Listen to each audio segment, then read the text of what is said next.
We don't have rooms for people like you. Get out now before I have security throw you out. Front desk clerk Lauren Blake leaned over the counter, her customer service facade completely gone, replaced by a thin, venomous smile. Without waiting for an order, 2 security guards rushed in and closed in on her from both sides. One stepped in front of her, cutting off the path back to the desk. The other moved beside her small suitcase, close enough that his hand hovered near the handle, ready to drag it away if ordered. Victor Haines, the night manager, moved forward and fixed her with a cold stare. "Ma'am, this is your final warning. Leave the property now." Maya did not retreat. She stood straight beneath the pressure of those uniforms arranged around her. Her voice came out calm and cold. "I am being removed from a hotel because I asked for a room." Victor's jaw tightened. "You were told there was no availability." "No," Maya said. "I was told there was no availability for me." Lauren's smile faded. Maya looked from Victor to Lauren, then down at the guard standing beside her suitcase. "And now your staff is surrounding me, touching my belongings and calling it policy." Victor's eyes narrowed. "You are causing a disturbance." Maya did not blink. "You created the disturbance. I only refused to disappear quietly." Rewinding to a few minutes earlier, Maya Williams had entered the Bellmont Royale just before midnight with nothing but a small suitcase and the exhaustion of a long trip. She wore a dark hoodie, jeans, and plain sneakers. No driver followed her in. No assistant carried her bags. No jewelry, no designer coat, no visible sign of wealth or influence. She walked directly to the front desk. Lauren Blake was on duty, standing behind the counter with a practiced customer service smile. She looked up, saw Maya, then looked down at her clothes before meeting her eyes. "I need a room for tonight," Maya said. Lauren's fingers rested on the keyboard. "Do you have a reservation?" "No." Lauren's expression cooled at once. "Then I'm afraid we're fully booked." Maya looked at the screen. Lauren had barely touched the keys. "Check again." Lauren's eyebrows lifted. "Excuse me?" "Check again," Maya repeated. "You didn't look." Lauren's mouth tightened. She tapped a few keys, more for show than purpose, then shook her head. "No rooms available. A standard room is fine. We have nothing. Accessible room, late release room, staff hold, anything." Lauren's eyes sharpened. "Ma'am, this is a luxury property. There are cheaper hotels a few blocks away. They may be more appropriate for you." Maya stood still. Lauren leaned forward slightly. "You can try one of the motels near the interstate. I asked for a room here, and I told you we don't have one." Maya did not move away from the counter. She watched Lauren's hands. Then the computer screen angled just enough to hide the truth. Then the front doors opened. A couple entered, both dressed in expensive travel clothes. The man wore a tailored blazer over an open-collar shirt. The woman carried a sleek overnight bag and spoke before reaching the desk. "We don't have a reservation," she said. "Our flight connection collapsed, and our usual hotel overbooked us. Is there any chance you have something?" Lauren changed instantly. Her shoulders lifted. Her face brightened. Her voice became warm and polished. "Of course. Welcome to the Bellmont Royale. Let me see what I can do." Maya remained beside the desk, close enough to hear every word. Lauren typed quickly now. She moved through the system with confidence, scanning options, clicking through availability, smiling as if the hotel had suddenly found space. "We do have a premium king available," Lauren said. "It's technically part of our emergency reserve block, but I can release it for you." The man smiled. "That would be perfect." "Wonderful," Lauren said. "I'll have you checked in right away. No hesitation. No warning about cheaper hotels. No suggestion that they try somewhere else. No lecture about reservations." Lauren processed the card, printed the registration form, slid 2 key cards into a black sleeve, and handed them over with both hands. "Elevators are to your right. If you need anything at all, dial 0. We're happy to have you with us." The couple thanked her and walked away. Maya waited until they were gone. Then she stepped closer to the counter. "You had a room." Lauren did not look at her right away. That was different. It was not different. They had no reservation.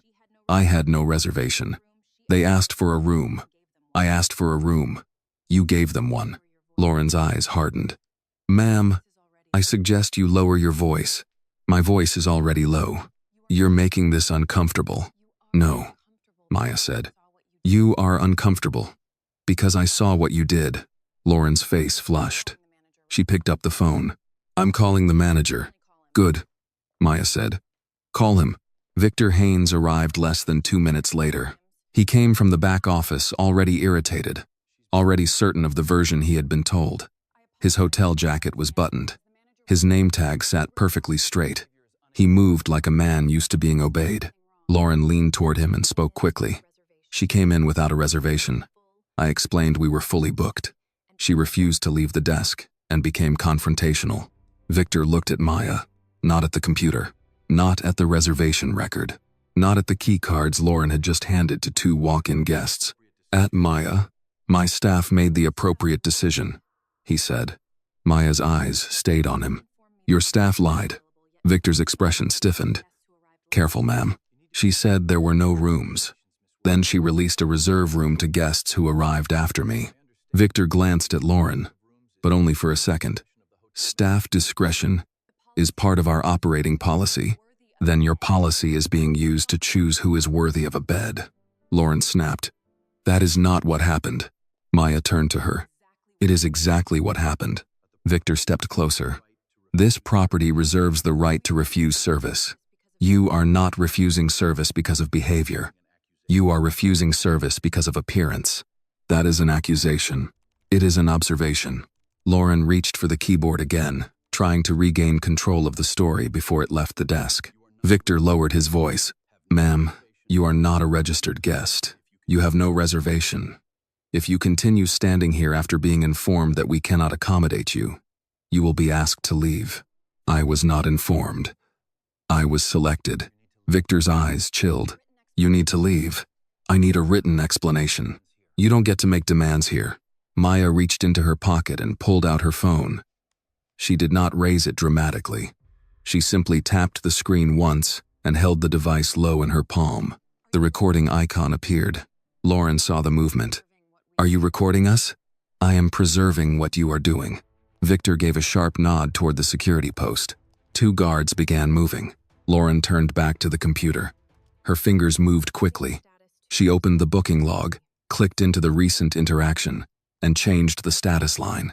Maya's eyes flicked down to her own phone. A private system notification appeared. Available rooms. 12. Reserve room released. 1. Manual edit detected. Front desk user. Lauren Blake. Maya's thumb paused over the screen. She said nothing. A second line synced in real time. Guest refusal entry modified. Her face did not change. Victor watched her silence and mistook it for hesitation. Security will escort you out if necessary. The guards arrived. One took position near her suitcase. The other stepped across her path. Maya looked at the guard by the bag. Do not touch my suitcase. He looked to Victor. Victor nodded. The guard's hand moved to the handle.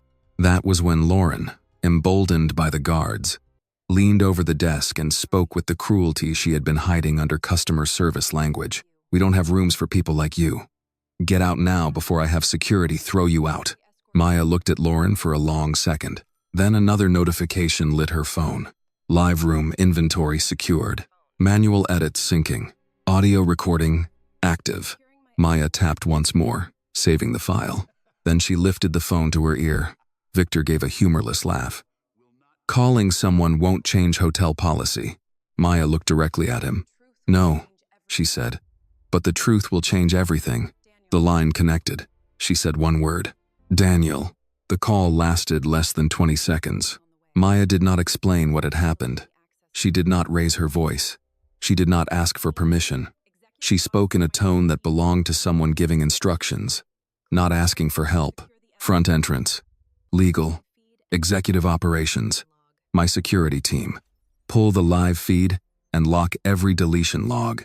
Victor's face changed slightly at the word legal, but only for a moment. He recovered fast, smoothing his expression into the same cold authority he had been wearing since he arrived. Lauren watched Maya's phone with narrowed eyes. The guard beside the suitcase still had his hand near the handle, though he had stopped short of pulling it. The other guard kept his body angled in front of Maya. blocking her path back to the desk. Victor stepped closer. "Ma'am, whoever you called, this does not change the facts." Maya lowered the phone but did not put it away. "The facts are already changing." Lauren leaned against the counter, wearing a thin, venomous smile. "You think making a call scares us?" Maya looked at her. "No, I think the truth does." Lauren's eyes flicked toward Victor. "She's trying to intimidate staff." Maya turned the phone in her hand, screen facing inward. "You were comfortable when I had no witness. Now you're uncomfortable because I made one call." Victor lifted his hand toward the guards again. "Escort her out." The guard by the suitcase gripped the handle. Maya looked down at his hand. "Let go." The guard hesitated. Victor snapped, "Proceed." The guard tightened his grip. Maya's voice stayed level. "You are now touching my property after I told you not to." The guard glanced at Victor again. "Sir?" Victor's patience thinned. "She has been asked to leave. Remove the bag." Maya looked at Victor, then at the guard. "You have both been warned." Lauren scoffed, her disdain cutting through the air. Instead, she tapped her screen once more. Another notification had appeared. "Manual room status change attempted. Front desk user, Lauren Blake." Maya read it silently. Then another line appeared. "Security access request pending. Lobby audio archive selected." She looked up at Lauren. Lauren was at the terminal again, pretending to type a routine note, but her shoulders had gone tense. Her fingers moved faster than before. Maya said, "You are still editing the record." Lauren froze. Victor looked at Lauren, then back at Maya. "You have no access to our records." Maya's eyes remained on Lauren. "That is what you should be worried about." Lauren's face hardened. "I'm documenting an incident. You're rewriting one. I'm doing my job." "No," Maya said. "You are trying to survive your choices." The words landed hard enough to silence Lauren for a breath. Victor moved between them. "That is enough. You will not threaten my staff." Maya looked at him. "I have not threatened anyone. You implied consequences." "There are consequences." Victor's mouth tightened. "This is private property. You said that already, and you are refusing to leave." "I am refusing to let you bury what happened." A few more guests had turned toward them now. Phones were visible, though most were held low. Victor noticed. So did Lauren. Victor lowered his voice. "You are embarrassing yourself." Maya stepped half an inch closer, just enough to make him hear every word. "You embarrassed this hotel before I said a word." For the first time, Victor lost his polished rhythm. "You have no idea what this hotel is." Maya's expression did not change. "I know exactly what it is tonight." Lauren grabbed the desk phone and hissed into the receiver. "Clear the lobby audio from the last 10 minutes. Mark it as a system glitch." Manager approved. Victor did not stop her. That mattered. Maya watched him. "You heard that." Victor said nothing. "You allowed it." Still nothing. Then Maya's phone flashed again. "Request approved. Approver. Victor Haines. Real-time backup secured." Maya turned the phone slightly and read the line. Victor mistook her silence again. "Finished?" Maya looked up. "Yes." Lauren relaxed for a fraction of a second. Maya added, "Now there is no way out of it." Victor's eyes narrowed. "Out of what?" Maya did not answer him. She slipped the phone back into her pocket, but kept the recording running. Grace Miller stood near the luggage stand, her hands trembling, but she stepped forward before fear could stop her. "There were rooms," Grace said. Victor turned sharply. "Grace, return to your station." Grace swallowed, her voice steady. "There were rooms when she asked. There were rooms when Lauren said no. And there were rooms when you told her to leave." Maya turned toward Grace, saying nothing, but her eyes softened for the first time that night. Victor stepped toward Grace. "One more word and you can clock out for good." Grace looked frightened, but she stayed where she was. "It happened before," she said. "To workers, to families, to people who didn't look expensive enough." Lauren whispered, "Shut up." Grace shook her head. "No, not this time." Victor's face hardened in a way that stripped away the last of his hospitality mask. "You understand who you're accusing," he said. "I was approved tonight for the largest performance bonus this property has ever issued. He turned back toward Maya, his voice filled with contempt. I know how this hotel runs. You don't. Maya studied him. That bonus must mean a lot to you. Victor gave a cold smile. More than you can imagine. Maya nodded once. Then, outside the front entrance, headlights swept across the glass doors. One black SUV stopped at the curb, then another, then a third. Victor looked toward the entrance. Lauren stopped breathing for a second. The guards released the suitcase handle. Maya did not turn around right away. She already knew who had arrived.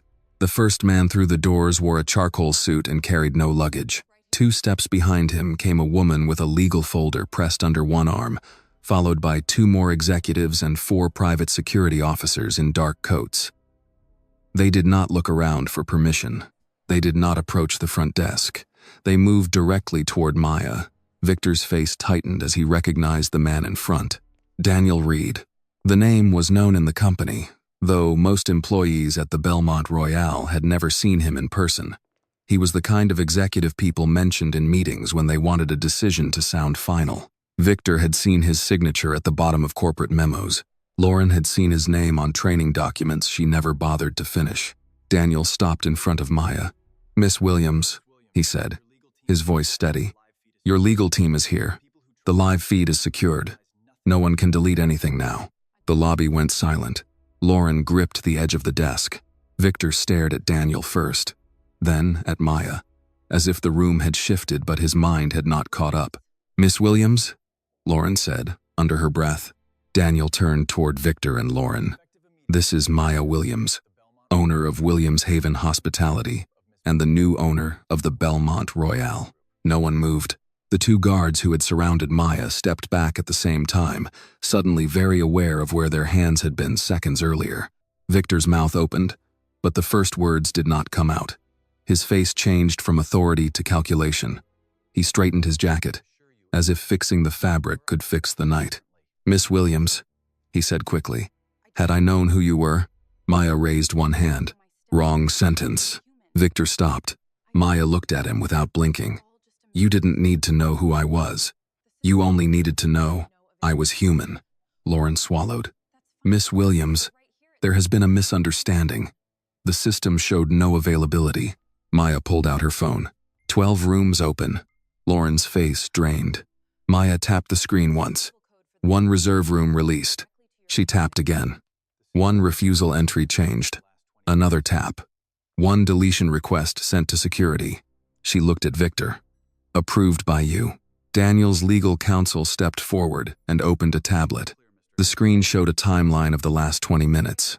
Lauren's login, the available inventory, the reserve room released for the couple, the modified refusal entry, the security request, and Victor's approval. The private security team moved toward the hallway, leading to the surveillance office. Daniel turned slightly. Secure the security desk. No one leaves that room. No one touches another terminal. One of Maya's private security officers nodded and went down the hall with 2 others. Victor lifted his chin. Daniel, I can explain. Daniel looked at Maya, not Victor. Maya's voice cut through the room. No. Victor blinked. Maya kept her eyes on him. You already explained yourself. Victor tried again. The situation escalated because she refused. I refused to vanish. He went quiet. Lauren stepped away from the desk. I didn't know you were the owner. Maya turned to her. That is not a defense. Lauren's lips trembled. I was following hotel standards. No, Maya said. You were following prejudice. Lauren shook her head. I would never. You did. The words were plain and cold. Lauren had nothing to grab onto. Daniel's legal counsel, a woman in her 50s named Patricia Hale, spoke next. Miss Williams, we have the room inventory, the audio backup, the camera backup, the edit log, and the internal message thread. The deletion request was routed through security and approved under Mr. Haines's manager credentials. Maya nodded once. Victor's eyes moved toward the hallway. Security misunderstood the instruction. Patricia looked at him. The request says, remove camera segment, delete lobby audio, mark as system glitch. It was approved by your account. Victor's face hardened. I did not personally type that, Maya said. You personally allowed it. He looked at her, then at Daniel. This is being blown out of proportion. Maya stepped closer. A black woman asked for a room. Your clerk lied. Your guard touched her suitcase. Your security team tried to erase the proof. That is the proportion. The words landed, one by one. Grace stood near the luggage stand, eyes wet but focused. Maya looked toward her. You told the truth. Grace lowered her head. I should have said it sooner. Maya did not soften her voice, but the edge changed. You said it when they wanted you silent. Victor turned on Grace. Do not think this saves you. You violated chain of command. Daniel's expression sharpened. Mr. Haines, you are no longer in a position to threaten staff. Victor looked back at him. You don't have the full context. Maya said. I have the context. She held up her phone again. On the screen, the message was clear. Security data deletion request. Approved by manager Victor Haines. Real-time backup secured. Maya turned the screen toward Victor. You called it a glitch. Victor did not answer. You called me a disturbance. Still nothing. You called your prejudice discretion. Lauren began to cry quietly behind the desk. Maya looked at her. Save the tears for someone who didn't hear what you said. Lauren covered her mouth. The private security officer returned from the hallway. Miss Williams, surveillance room is secured. 2 security staff inside. 1 terminal active. Deletion queue frozen. Maya nodded. Names? Marcus Bell, night security lead. Evan Ross, surveillance operator. Maya looked at Daniel. Add them. Daniel understood. To the investigation, to the suspension list. Victor's shoulders stiffened. You cannot suspend an entire night operation on the spot. Maya turned back to him. I can. The simplicity of it seemed to hit harder than anger would have. Daniel's phone buzzed. He checked it and looked up. HR is ready. Maya's eyes went to Victor's name tag, then to Lauren's. Good. Victor shifted. Miss Williams, before you make a decision, you should know. My performance bonus was approved tonight by corporate. Maya stared at him. For the first time that night, something close to disbelief crossed her face. Not surprise at the money. Surprise that he thought it mattered. Then her expression went still again. Your bonus. Victor straightened. Yes. It reflects my record with this property. Maya looked at Daniel. Cancel it. Daniel typed once on his phone. Done. Victor's face cracked. You can't do that. Maya said. I just did. He stepped forward, then stopped when Maya's security team shifted. Maya's voice dropped. Fake performance. Fake reward. Victor said nothing. Lauren whispered. Please. Maya turned to her. Not yet. Lauren froze it. Maya looked from Lauren to Victor, then toward the hallway where the security office had been locked down. Now we finish this in front of everyone who saw how it started. Maya stood in the center of the lobby with her phone in one hand and the truth already secured in the other. Victor Haines tried to hold his posture, but the loss of the bonus had shaken him. His shoulders were still squared, his chin still lifted, yet his eyes kept moving toward Daniel Reed, toward Patricia Hale, toward the private security officers standing near the hallway. Lauren Blake stood behind the front desk with wet eyes and trembling fingers. She had gone quiet now. The same woman who had spoken so boldly minutes earlier could barely lift her head. Maya looked at Victor first. You used policy to hide prejudice.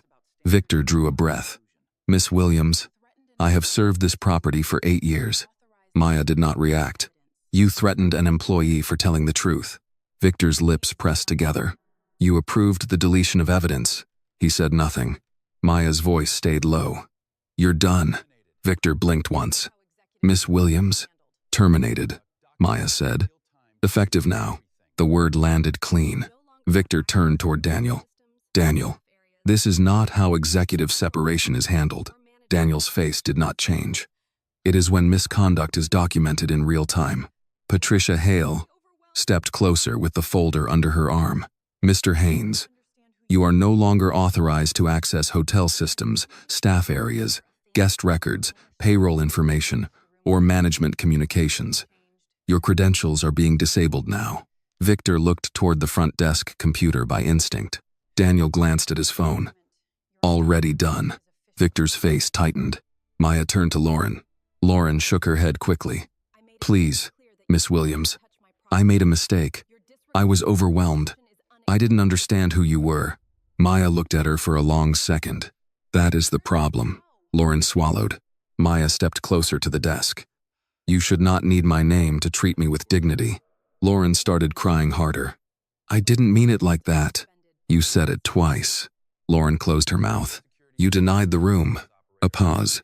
You changed the record. Another pause. You requested deletion. Lauren gripped the counter. Maya's voice did not rise. You're done. Lauren whispered. No. Terminated. Maya said.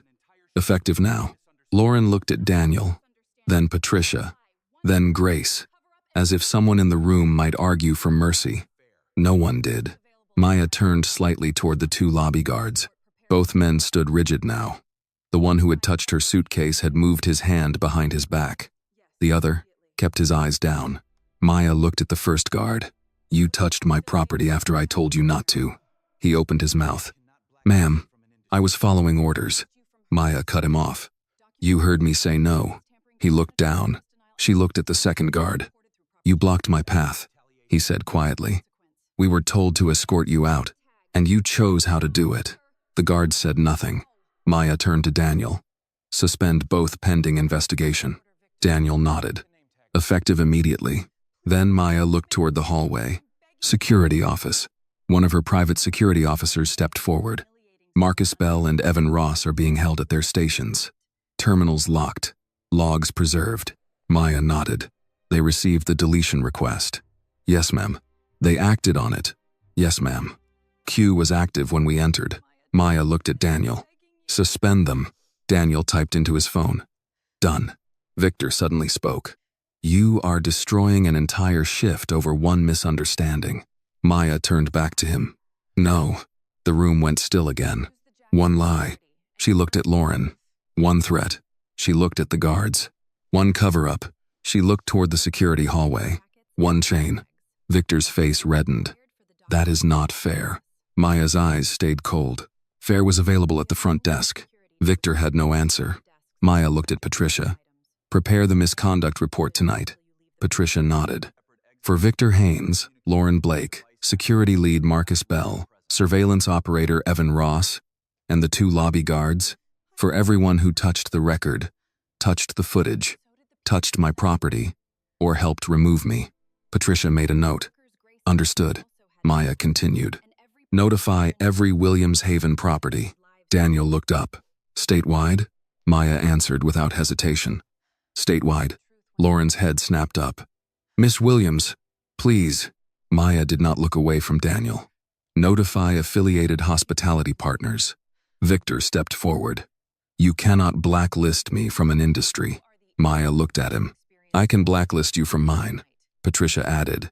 And we can report documented misconduct, evidence tampering, discriminatory service denial, and guest intimidation through every proper channel.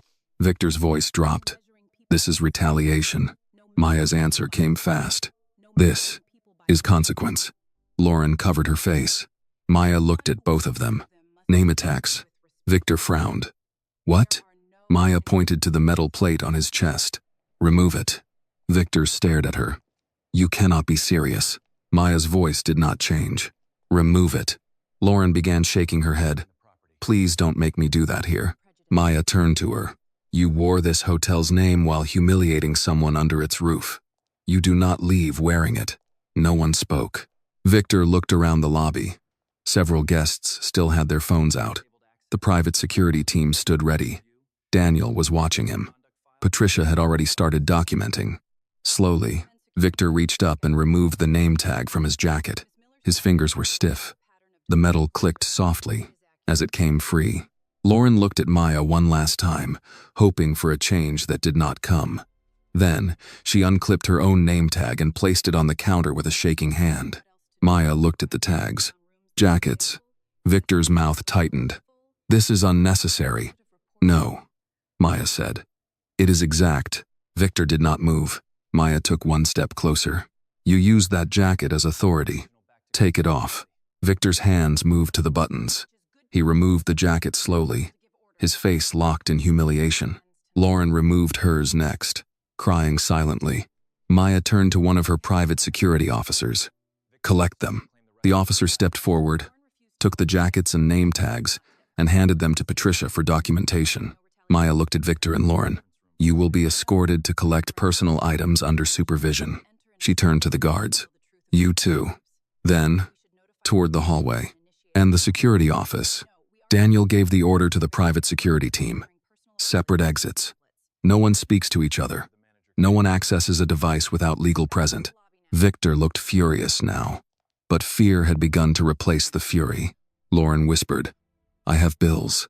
I have rent." Maya looked at her. "So did the people you sent away." Lauren flinched. Maya continued, "So did the workers Grace mentioned. So did every person you looked at and decided they were less than a guest." Lauren lowered her head. Maya turned to Grace. Grace stood near the luggage stand, hands clasped tight in front of her. Maya said, "Grace." The older woman stepped forward. "Yes, ma'am. You told the truth when it could cost you." Grace's eyes filled again. "I should have done it sooner, but you did it tonight." Grace nodded once. Maya looked at Daniel. "Grace Miller is interim guest experience supervisor. Effective tonight." Grace stared at her. "Me?" Maya's voice softened only slightly. "You know what this place became. Help me make sure it never becomes that again." Grace pressed one hand to her chest. "I will." Maya looked around the lobby, then at the remaining staff gathered near the back. Her words were short. "No measuring people by skin." A pause. "No measuring people by clothes." Another pause. "No measuring people by money." She looked toward the front doors. "If someone walks through those doors, they are treated with respect." Then she looked back at the stripped name tags on the counter. No exceptions. The first people removed from the lobby were Victor and Lauren. They were not dragged. They were not shouted at. Maya did not need spectacle beyond the truth, already sitting on the counter in the form of 2 name tags and 2 folded uniform jackets.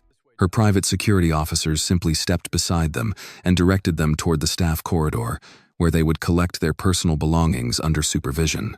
Victor tried one more time to recover some piece of authority. "This is a mistake," he said to Daniel. "When corporate reviews this, they'll see I was protecting the property." Maya heard him and turned. "You protected prejudice." Victor's mouth closed. Lauren kept her head down as she walked. She looked smaller without the jacket. The desk that had given her power minutes earlier now stood behind her, empty and silent.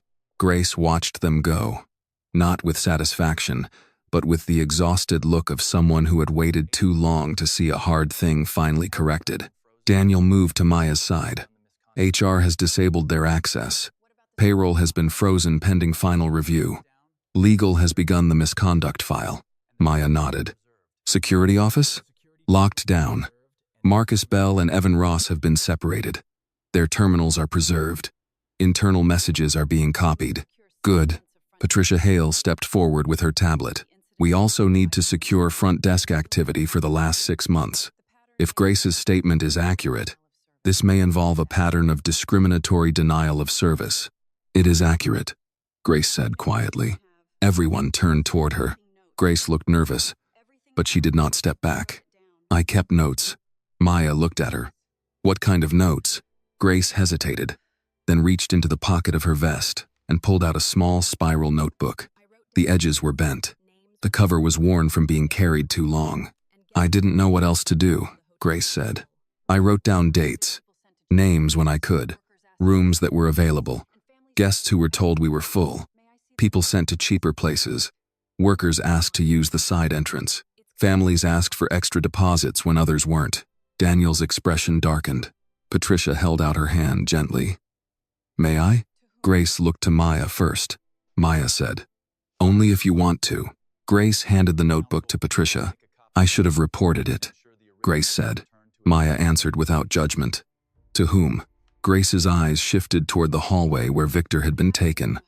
That was the problem. Maya said nothing for a moment. That answer was enough. Daniel looked at Patricia. "Make a copy. Return the original to Grace." Patricia nodded. "Of course." Maya turned toward the remaining staff.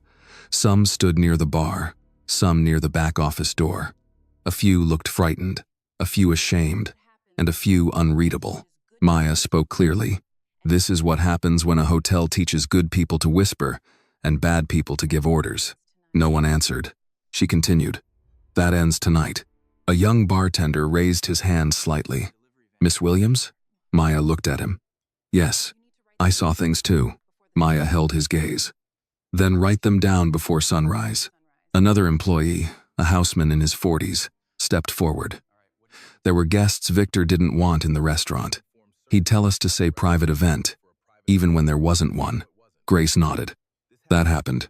A woman from housekeeping spoke next, her voice low. Lauren told me not to deliver extra towels to a man on the 6th floor because she said he probably wouldn't tip. Maya looked at Daniel. Collect statements from anyone willing to give one.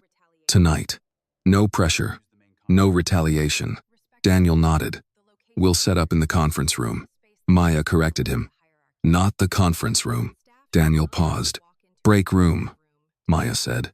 Staff should not have to walk into an executive room to tell the truth about executives.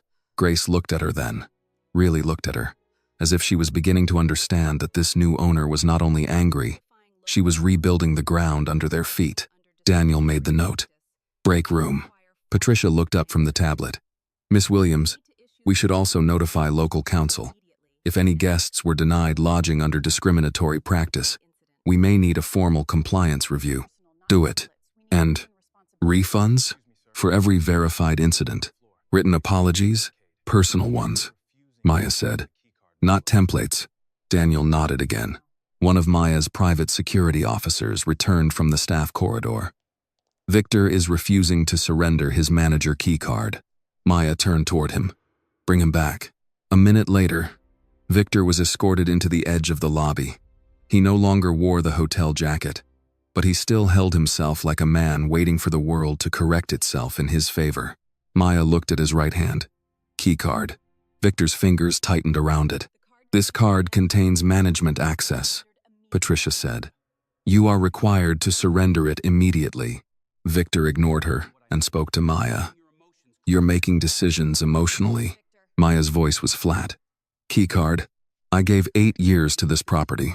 Key card. I increased revenue. Key card. I protected the brand. Maya stepped closer. You damaged the brand. Victor glared at her. Maya held out her hand. After a long second, he placed the card in her palm.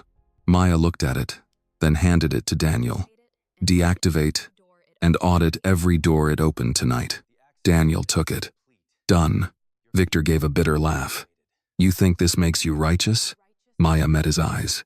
No. It makes me responsible. That answer seemed to bother him more than anger would have. The private security officer led Victor away again. Lauren did not return. She had surrendered her items without a word. Maya looked toward the front desk. The computer still glowed behind it. The place had gone from a battlefield to a crime scene, not of blood, but of records, decisions, and quiet humiliations. Grace moved closer. What do you want me to do first? Maya looked at the desk. Stand there. Grace froze. At the front desk? Yes. I'm not trained for check-ins. You're trained to see people. Grace swallowed. Maya continued. Daniel will assign someone to handle the system. You handle the welcome. Grace walked slowly behind the desk. The space that had belonged to Lauren minutes ago now felt different with Grace standing there. Not perfect, not fixed, but changed. Daniel signaled one of the remaining senior staff members, a middle-aged operations assistant named Carol Benson. Carol, you'll support Grace with the system until morning. Carol nodded quickly. Yes, sir. Maya looked at Carol. Not, sir. She leads guest experience tonight. You support her. Carol turned to Grace. Yes, Grace. Grace's eyes filled again, but she held herself steady. At that moment, the elevator opened.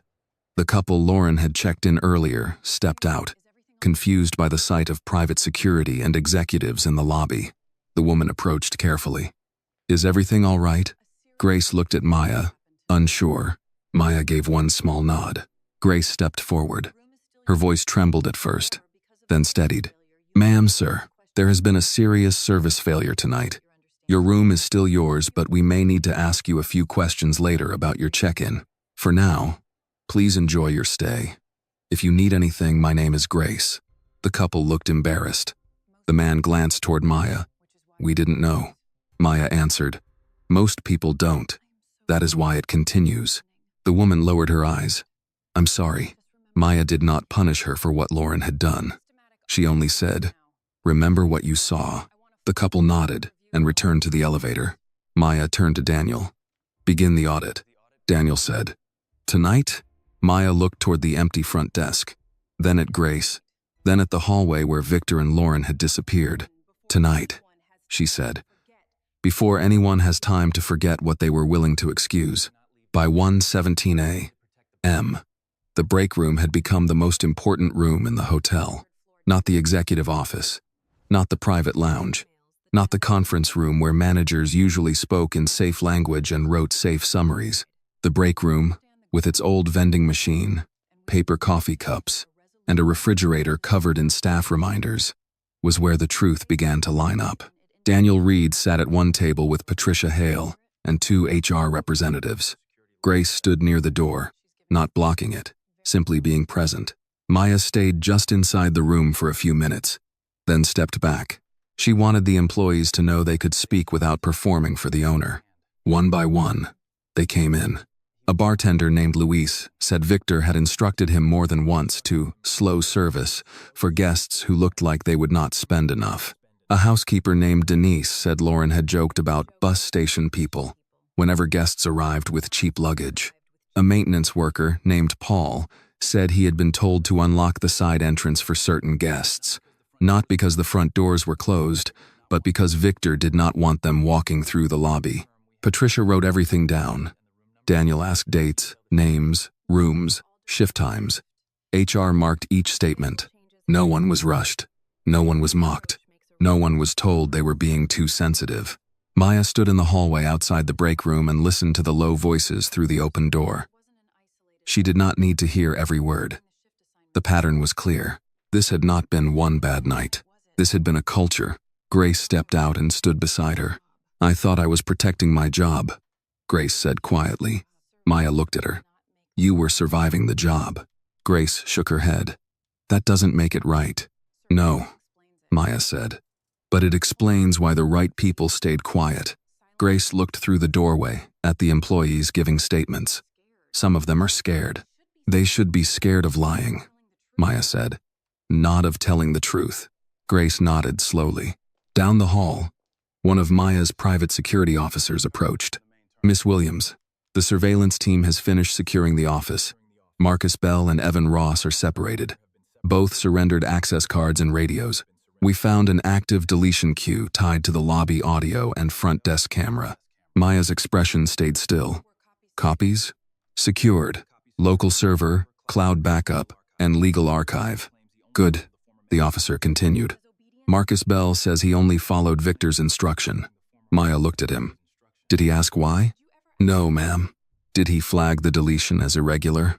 "No." "Did he try to stop it?" "No." "Then he did more than follow." The officer nodded. "Understood." Daniel came out of the break room with a folder in his hand. "We already have 6 statements. All consistent. Same names. Same pattern. Victor directed it. Lauren enforced it. Security cleaned up after it." Maya looked toward the lobby. "And guests?" 2 have agreed to provide contact information. The couple Lauren checked in is willing to confirm they had no reservation." Maya nodded. "Get their statement before they leave." Daniel looked at her carefully. "We should also talk about public exposure. Several guests recorded the incident. This could be online by morning." "It should be accurate by morning," Maya said. Patricia stepped into the hall. "We can prepare a holding statement. Brief. No defensive language." Maya turned to her. "No hiding behind alleged." "We have the logs." Patricia nodded. "We still need legal precision." "Use precision," Maya said. "Not cowardice." Daniel made a note on his phone. "We'll say the hotel has identified serious misconduct, including discriminatory denial of service, intimidation of a guest, and attempted deletion of records. Staff involved have been removed or suspended pending investigation." Maya looked at him. "Add that Every prior complaint from the last 6 months is being reviewed. That opens the door to more claims, Maya said. The door was already open. We were just pretending not to see who got pushed out of it. Daniel stopped typing for a second, then finished the note. From the lobby came a raised voice. Victor. Maya turned immediately. He had been brought near the staff corridor by one of the private security officers. He was no longer wearing his jacket, but he had regained enough anger to speak loudly. I want my personal phone. I'm calling my attorney. Patricia walked toward him. You may call your attorney after your company device is surrendered and logged. My personal phone is mine. No one said otherwise, Patricia replied. But your company device is not, and you were seen using it during the incident. Victor pointed toward Maya. This is intimidation. Maya stopped several feet away. No, this is procedure. He laughed bitterly. Now you like procedure? Maya's face did not move. I like procedure when it protects truth. Victor leaned forward. You think people will believe this version? I have years of performance records. Maya said. You had a bonus. His jaw locked. Now you have an investigation. Victor's eyes flashed. You walked in dressed like someone looking for trouble. Maya let the words sit. Daniel's expression hardened. Patricia looked up from her notes. Maya took one step closer. Say that again. Victor realized too late what he had done. Maya's voice was quiet. You still think clothing justifies what you did? Victor said nothing. You still think appearance is evidence? He looked away. Maya turned to Patricia. Add that. Patricia typed. Recorded. Victor's face changed. You're recording this too? Maya looked at him. I told you I was preserving what you were doing. A private security officer collected Victor's company phone, radio, and access badge. He placed each item in a clear evidence bag and handed them to Patricia. Lauren appeared at the far end of the corridor, escorted by another officer. Her makeup was smeared, and she carried a small purse in both hands. I need to go home, she said. Patricia looked at her. You will be escorted out after your company access is surrendered. Lauren held out a badge and a desk key. That's everything. Maya looked at Daniel. Check the front desk drawers. Lauren's eyes widened. Why? Maya looked at her. Because you lied once. No one moved for a second. Then Daniel signaled Carol Benson, who returned to the front desk and opened the drawers with Patricia watching. Inside Lauren's drawer, they found a folded sheet of paper with handwritten notes, names, room numbers, and short labels beside them. No upgrade. Watch deposit. Side door. Not our type. Carol's face tightened as she read it. Patricia took the paper with gloved hands and slid it into a folder. Lauren began shaking her head. That's not what it looks like. Maya looked at her. It never is. Lauren started crying again. I was trying to keep standards. Maya said. You were keeping people out. Lauren had no answer. Maya turned to Daniel. Add it to the report. Daniel nodded. Victor stared at Lauren with open anger now, as if her carelessness had ruined him more than his own decisions. Maya saw it. Don't look at her like she acted alone, she said. Victor's eyes snapped back to Maya. You built the permission, Maya said. She used it. The hallway went quiet. Grace had come out of the break room and heard enough. She looked at Lauren, then at Victor, then down at the folded notes Patricia was sealing away. Grace whispered, So it was written down. Maya turned to her. Now it is evidence. Daniel's phone rang. He stepped away for a moment, answered, listened, then returned. That was outside counsel. They recommend we notify insurance, compliance, and the State Lodging Association first thing in the morning. Maya said, Tonight. Daniel paused. It's after 1. Then, they will wake up to it. Patricia nodded once. I'll start the notices. Maya looked back toward the lobby, where Grace's small notebook, Lauren's notes, the system logs, and the recorded audio now formed a chain that none of them could break. The hotel had tried to throw her out quietly. Now every quiet thing was speaking. Maya walked back toward the front desk, where Grace stood beside Carol, preparing to greet the next guest who might come through the doors before dawn. Maya stopped beside the desk and looked at the empty space where Lauren had stood. Leave it open, she said. Grace looked at her. The desk? Maya nodded. The hotel still has guests, Carol asked. After all this, you want us checking people in? Maya looked toward the front doors. Yes, she said. But this time, we do it right. Grace took her place behind the front desk before she looked ready to stand there. Carol Benson stood beside her, hands on the keyboard, waiting for instructions from the system and from the woman who had just become her temporary supervisor. For years, Grace had worked near the lobby, but never from behind the desk. She had carried bags, opened doors, called cabs, handed out umbrellas, and watched people decide who mattered. Now, she stood in the place where those decisions had been made. Maya noticed the way Grace's hands rested on the counter. You don't have to pretend you're not nervous, Maya said. Grace gave a small, honest breath. I'm very nervous. Good, Maya said. Nervous people pay attention. Carol glanced at Grace. There's a late arrival in the system. Mr. Harold Jennings, delayed flight. Standard room. Prepaid.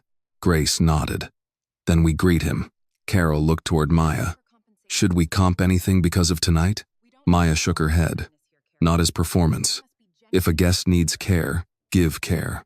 Do not turn kindness into theater. Carol absorbed that. Understood. The front doors opened a few minutes later.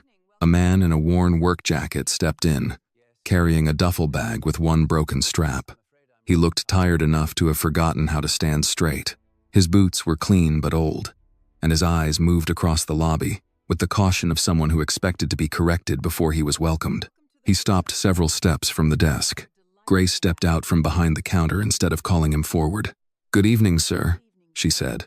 Welcome to the Bellmont Royale. How can we help you tonight?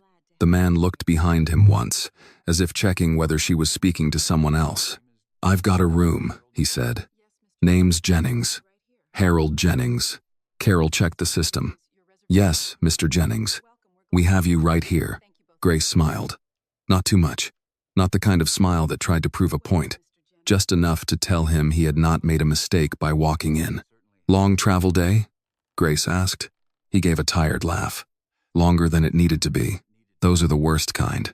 His shoulders eased slightly. Maya watched from several feet away. Daniel stood beside her, silent. He understood why she had not closed the lobby. The hotel had failed one person in public. It needed to begin correcting itself in public, too. Carol printed the registration form. Mr. Jennings, your room is prepaid. I just need a card for incidentals. The man's face tightened. How much is the hold? Carol looked at Grace, then at Maya, unsure. Maya did not answer for them. Grace said, Standard hold is listed here, but let's look at your reservation details first. Carol checked again. He's booked through the railroad contractor program. Grace nodded. Then use the contracted hold. Carol looked closer. That's much lower. Then that is what we use, Grace said. The man looked between them. Usually places don't know that, Grace answered. Then usually places should read better. The man almost smiled. Carol completed the check-in, then reached for a key sleeve. Grace said, Mr. Jennings, would you like water or coffee before you go up? He hesitated. Coffee would be nice if it's not trouble. It's not trouble. Grace turned to a staff member near the bar. Fresh coffee, please. Not the old pot. The staff member nodded and went at once. Maya looked at Daniel. Daniel followed her gaze. The check-in? The pause before the hold. That's where bias hides. In the little decisions people pretend are automatic. Daniel nodded slowly. We'll add it to training. Not training, Maya said. Practice. He made the correction in his notes. Mr. Jennings took his key card and coffee with both hands. Thank you. I wasn't sure I was in the right place. Grace answered. You are. The words were simple, but they carried through the lobby. Maya held still. That was the first clean sentence the hotel had spoken all night. When Mr. Jennings walked toward the elevators, no one followed him with suspicion. No one whispered. No one called security. He was allowed to be tired and treated like a guest. Grace came back to the desk, and her eyes met Maya's. I know that doesn't fix everything, Grace said. No, Maya replied. But it starts in the right direction. Daniel's phone buzzed again. He checked the screen. Outside counsel is asking whether you want the initial statement released before morning news cycles. Maya took the phone from him and read the draft. It was polished. Too polished. The statement said the Bellmont Royale had experienced an internal service concern and that management was reviewing the matter. Maya handed the phone back. No, Daniel expected that. What do you want changed? All of it. Patricia joined them from the hallway. We need to be careful with wording. We will be careful, Maya said. We will not be vague. Patricia held her tablet ready. Maya dictated slowly. Tonight at the Bellmont Royale, a guest was denied service despite available rooms. Hotel staff then attempted to remove her from the property and alter records related to the incident. Evidence has been secured. Employees involved have been terminated or suspended pending investigation. We are reviewing prior complaints and will contact affected guests directly. Patricia typed, then looked up. You called yourself a guest. I was one. Daniel watched her. Should we mention that you are the owner? Maya shook her head. Not in the first paragraph. The wrong done to me does not matter more because I own the hotel. Patricia gave the slightest nod of approval. That is stronger, Maya continued. Add this. The Bellmont Royale will not tolerate discrimination based on race, income, clothing, occupation, accent, or perceived status. Daniel typed it into his own phone. And the closing line? Maya looked toward the elevators where Mr. Jennings had disappeared. Every person who walks through our doors will be treated as if they belong here. Because they do. Patricia finished typing. That will travel. Let it, Maya said. From the staff corridor, one of the HR representatives approached. Miss Williams, we have initial statements from 9 employees. 2 more are waiting. We also recovered printed shift notes from Victor's office. Patricia looked up sharply. What kind of notes? The HR representative held up a sealed folder. Guest classification notes. Informal. Not part of official policy. Maya's face did not change, but the room felt colder. Daniel took the folder and opened it with Patricia watching. His eyes moved over the first page. VIP priority. Soft decline. Side entrance. Watch deposit. No comp. No upgrade. Grace stepped closer. Soft decline means send them away, without saying no. Daniel looked at her. You've heard that term? Grace nodded. Victor used it when he didn't want certain guests in the building. Maya looked at Patricia. Now it has a name. Patricia closed the folder. And a paper trail. Maya turned to Daniel. Expand the audit to 1 year. Daniel looked at her. 1 year will be expensive. Maya's answer was immediate. So was silence. Grace took that in. Carol, still at the front desk, spoke carefully. Miss Williams, there's another arrival due in 10 minutes. A nurse from Grady. Discounted medical rate. Maya looked at Grace. Grace straightened a little. We'll welcome her. Maya nodded. Yes, you will. Daniel stepped closer to Maya and lowered his voice. You should rest at some point. Maya looked at him. I will. When? When the first honest shift is over. Daniel did not argue. Patricia sent the revised statement for release. The HR team continued taking statements. Private security sealed the surveillance office. Grace returned to the front desk with Carol beside her. The hotel was still open, but it was no longer operating under Victor Haines. Maya stood near the end of the counter, watching the staff move with a different kind of caution now. Not fear of Victor, awareness of responsibility. A few minutes later, the front doors opened again. A woman in scrubs entered with a backpack over one shoulder and fatigue on her face. Grace stepped forward before the woman had to wonder whether she belonged. Good evening, ma'am, Grace said. Welcome in. We're glad you made it. The nurse stopped just inside the lobby, as if the greeting had reached her before she was ready for it. She was still in navy scrubs. Her hair was pulled back loosely, and one hand held the strap of a worn backpack. She looked like someone who had spent the last 12 hours taking care of other people and had forgotten what it felt like to be taken care of herself. I have a reservation, she said.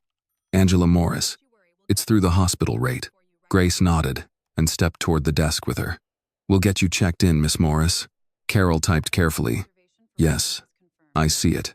1 night, medical rate, prepaid by card. Angela looked around, noticing the executives, the private security, the tense staff, the quiet activity around the hallway. Is this a bad time? Grace answered before anyone else could. No, ma'am. It's exactly the right time. Angela gave her a tired half smile. Carol reached the incidental hold screen and paused again. Grace noticed. What does the hospital rate say? Grace asked. Carol checked. Reduced hold. Same as the contractor program. Then use it. Carol nodded and processed it. Angela exhaled. Thank you. Last place tried to put a $300 hold on my card. I almost slept in my car. Maya heard that from where she stood near Daniel. Grace's face tightened, but her voice stayed kind. That won't happen here tonight. Angela looked at her key card when Carol handed it over. I appreciate that more than you know. Grace reached for a small bottle of water from behind the desk. Take this with you. Elevators are straight ahead. If you need anything, dial 0 and ask for Grace. Angela took the water. Your Grace? Yes, ma'am. Then thank you, Grace. After Angela walked toward the elevators, Maya turned to Daniel. Add medical rates, contractor rates, veteran rates, and emergency lodging to the audit. Every special rate, every hold, every decline. Daniel nodded. I'll have finance pull the last 12 months. Not just finance, Maya said. Front desk notes, security notes, guest messaging, anything unofficial. Patricia came over with her tablet. The statement has been released. Daniel checked his phone. It's already being picked up locally. Maya did not reach for the phone. Good. Patricia studied her. You know this will bring attention to your name. Maya looked toward the elevators. My name was never the point. No, Patricia said. But it will become part of the story. Then make sure the story stays on the people who were turned away. Grace returned from the desk, having left Carol handling a routine call. Miss Williams? Maya turned. Grace held the small spiral notebook again. There's more I should tell you. Maya looked at Daniel and Patricia, then back to Grace. Go ahead. Grace opened the notebook to a page marked with a folded receipt. There was a man last winter. Retired postal worker. Black gentleman. Maybe late 60s. He had a reservation. Victor told Lauren to say his card declined. Patricia asked, Did it? No. I saw the authorization go through. Daniel's eyes sharpened. Name? Mr. Franklin. I don't remember the first name. Maybe Otis. He had a Union jacket. Maya looked at Patricia. Find him. Grace turned another page. There was a woman with 2 grown sons. Latino family. They were asked for double deposit after Lauren said the room smelled like smoke before they even got upstairs. Carol, listening from the desk, looked down. Maya noticed. Carol looked up, startled. Yes? You remember them? Carol hesitated. Yes. Were you involved? Carol's throat moved. I processed the deposit. Did you know it was wrong? Carol looked at Grace, then at Maya. Yes. The room went quiet. Maya walked closer to the desk. Why didn't you say anything? Carol's eyes reddened. Because Victor had written up 2 people that month. I have a mortgage. My husband's on disability. I told myself it wasn't my decision. Maya held her gaze. But it was your signature. Carol nodded. Yes. Then you give a statement tonight. I will. And until HR reviews your role, you do not handle payments alone. Carol accepted it. That's fair. Maya's voice stayed firm. Fair would have been refusing. This is process. Carol lowered her eyes. Yes, ma'am. Grace looked relieved and sad at the same time. Maya understood why. A corrupt workplace rarely divides people into perfect villains and perfect heroes. It teaches ordinary people to make small bargains with their conscience until the wrong thing feels routine. Maya did not say that aloud. She did not need to. Daniel returned from a call near the entrance. The State Lodging Association has acknowledged receipt. Our partner properties are being notified. HR has sent suspension notices to the entire night security team. Victor and Lauren's terminations are logged. And the blacklist? Williams Haven Properties statewide, immediate. Affiliated groups are being notified of documented misconduct.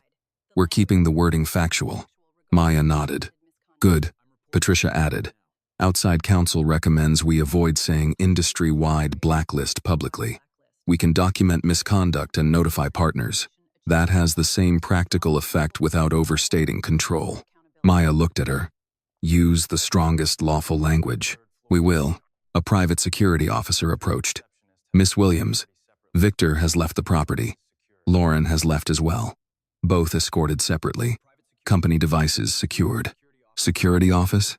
Marcus Bell and Evan Ross have been escorted out separately. Their access is disabled. Local police were not involved. Maya nodded. Good. No one needed a criminal scene in the lobby tonight. We needed evidence and accountability. The officer stepped back. Grace took a slow breath. What happens to the rest of us? Maya looked around at the employees still present. Some were waiting to give statements. Some were working quietly. Some were watching her with fear because they did not yet know which side of the line they stood on. Everyone who helped hide this will answer for it, Maya said. Everyone who followed orders that harmed guests will be reviewed. Everyone who tells the truth will be protected from retaliation. But protection is not the same as exemption. No one spoke. Maya continued. If you signed something false, say it. If you saw something and stayed quiet, say it. If you were ordered to treat guests differently, say it. Tonight is the last chance to be honest before the records speak for you.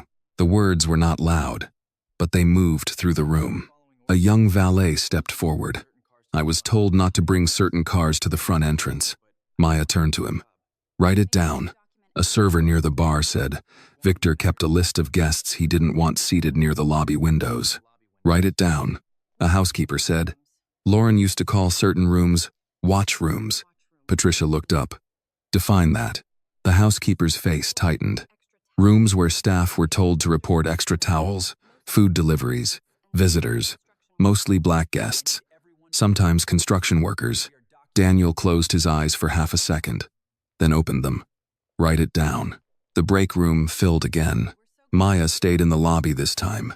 She watched Grace greet a late-arriving older couple with the same care she had given Harold Jennings and Angela Morris. No performance, no overcorrection, just respect. At 2:06 a.m., Daniel came to Maya with a printed page. The revised operating order for the rest of the night, he said. Temporary staffing structure. Grace leads guest experience. Carol supports systems under supervision. Private security monitors access. HR conducts statements. Legal preserves records. No guest is turned away without approval from executive operations. Maya read it once. Add one line. Daniel lifted his pen. If there is a room available, the guest is offered the room. Daniel wrote it. Maya handed the page back. Grace came over after checking in the older couple. Miss Williams, a man outside says he doesn't have a reservation. His bus was canceled. He asked if he could sit in the lobby while he calls his daughter. Carol stiffened slightly, waiting for the new rule to meet its first uncomfortable test. Maya looked at Grace. Is he causing harm? No. Is he asking for shelter from the street while he makes a call? Yes, Maya said. Then offer him a seat, water, and help finding a room here or nearby. If we have availability, offer it at the lowest applicable rate. Grace nodded. Yes, ma'am. Maya corrected her. Maya is fine. Grace almost smiled. Yes, Maya. As Grace walked toward the entrance, Daniel looked at Maya. That decision may cost money. Maya watched the doors open for the stranded man. It already cost more to turn people away. Grace returned with the stranded man from outside. He was in his late 50s, maybe early 60s, wearing a faded Braves cap and a denim jacket with frayed cuffs. He carried a plastic grocery bag with a phone charger, a paperback book, and a folded bus ticket sticking out from the top. His eyes moved across the lobby with caution, not suspicion exactly, but the practiced hesitation of a man used to being told where he could not sit. This is Mr. Raymond Cole, Grace said. His bus to Macon was canceled. His daughter is trying to come get him, but she's about an hour away.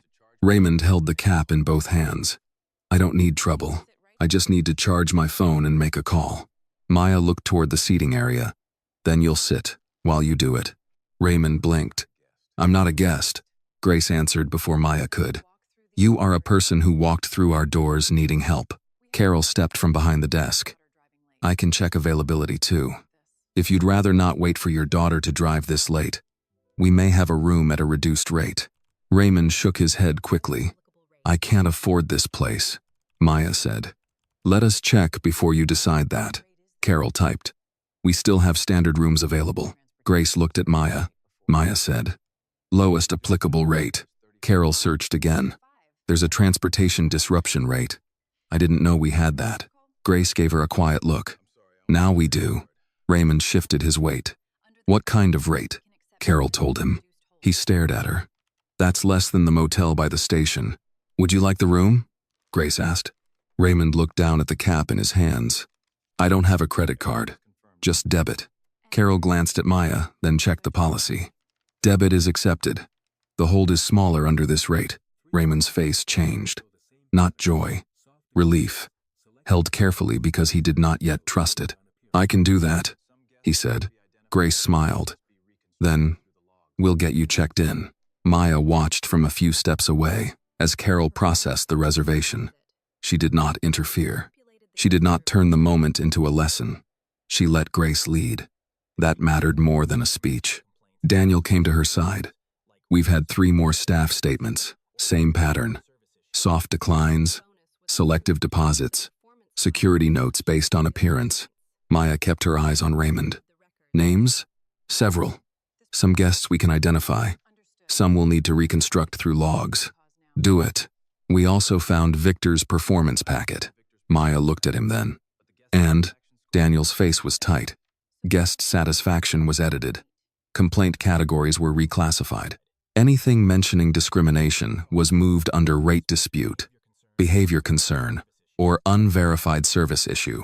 Patricia joined them, holding a printed set of pages. That may be why the bonus was approved. The performance file did not show the real complaints. Maya took the pages and scanned them. Victor had not merely run a biased lobby. He had built a clean report out of dirty decisions. She handed the pages back. Fraudulent performance. Daniel nodded. Yes. Add it to termination cause. Already doing it. From the desk, Raymond's voice rose slightly. You sure this is okay? Grace answered. Mr. Cole, your room is confirmed. Carol handed him the key card. Elevators are to your right. Breakfast starts at 6:30. If you need a wake-up call, we can set that. Raymond held the key card as if it might disappear. I haven't stayed in a place like this in 30 years, Grace asked. Would you like help with your bag? He looked at the plastic bag and gave a small laugh. Ain't much of a bag. It's yours, Grace said. That's enough. Raymond's face tightened with emotion. Thank you. Maya turned away before the moment became too exposed. Some kinds of dignity worked better when no one stared at them. Daniel lowered his voice. You know the public statement is spreading. Reporters are calling the corporate line. Maya nodded. Do not give interviews tonight. Should we prepare for morning? Yes, facts only. No self-praise, no redemption language, Patricia said. You may be praised anyway. Maya looked at her, then redirect it to the guests who were harmed and the employees who told the truth. Patricia nodded. A private security officer approached. Miss Williams, we recovered one more item from Victor's office. You should see it. He handed Daniel a sealed folder. Daniel opened it, then passed it to Maya. Inside was a printed list titled Lobby Presentation Concerns. Under it were dates, initials, and descriptions. Construction attire, unpolished family, possible cash guest, urban appearance, not brand fit. Maya's eyes stopped on the last phrase. Not brand fit. She read it once more, then closed the folder. Who had access to this? The officer replied. Victor's office computer. Lauren's login opened the file twice this week. Security lead. Marcus Bell received a copy by email. Daniel exhaled sharply. So, front desk, management, and security all shared it. Maya said, a chain. Patricia made a note. This will support coordinated practice. Maya looked toward the staff gathered near the break room. Bring everyone here. Daniel hesitated. Now? Now. Within minutes. The remaining night staff stood in the lobby. Not Victor's people anymore. Not Lauren's audience. Employees with tired eyes, folded arms, fear, guilt, and hope mixed together. Maya held up the sealed folder. This was found in Victor's office. No one spoke. It had names, dates, labels. She opened the folder and read one line. Not brand fit. A few staff members looked down. Maya closed it. That phrase is dead in this hotel. Silence. Maya continued, her voice firm and even. People are not brand fit. People are not lobby concerns. People are not soft declines. People are not deposits to be raised until they walk away. Carol's face reddened. Maya looked across the group. Some of you were ordered to follow this. Some of you helped enforce it. Some of you hated it and stayed quiet. Tonight, the records will show which is which. A young valet raised his eyes. What if we were scared? Maya looked at him. Then say you were scared. He swallowed. But do not call fear innocence. Tell the truth, and we can start there. Grace stood near the desk, listening with both hands folded in front of her. Maya turned slightly toward her.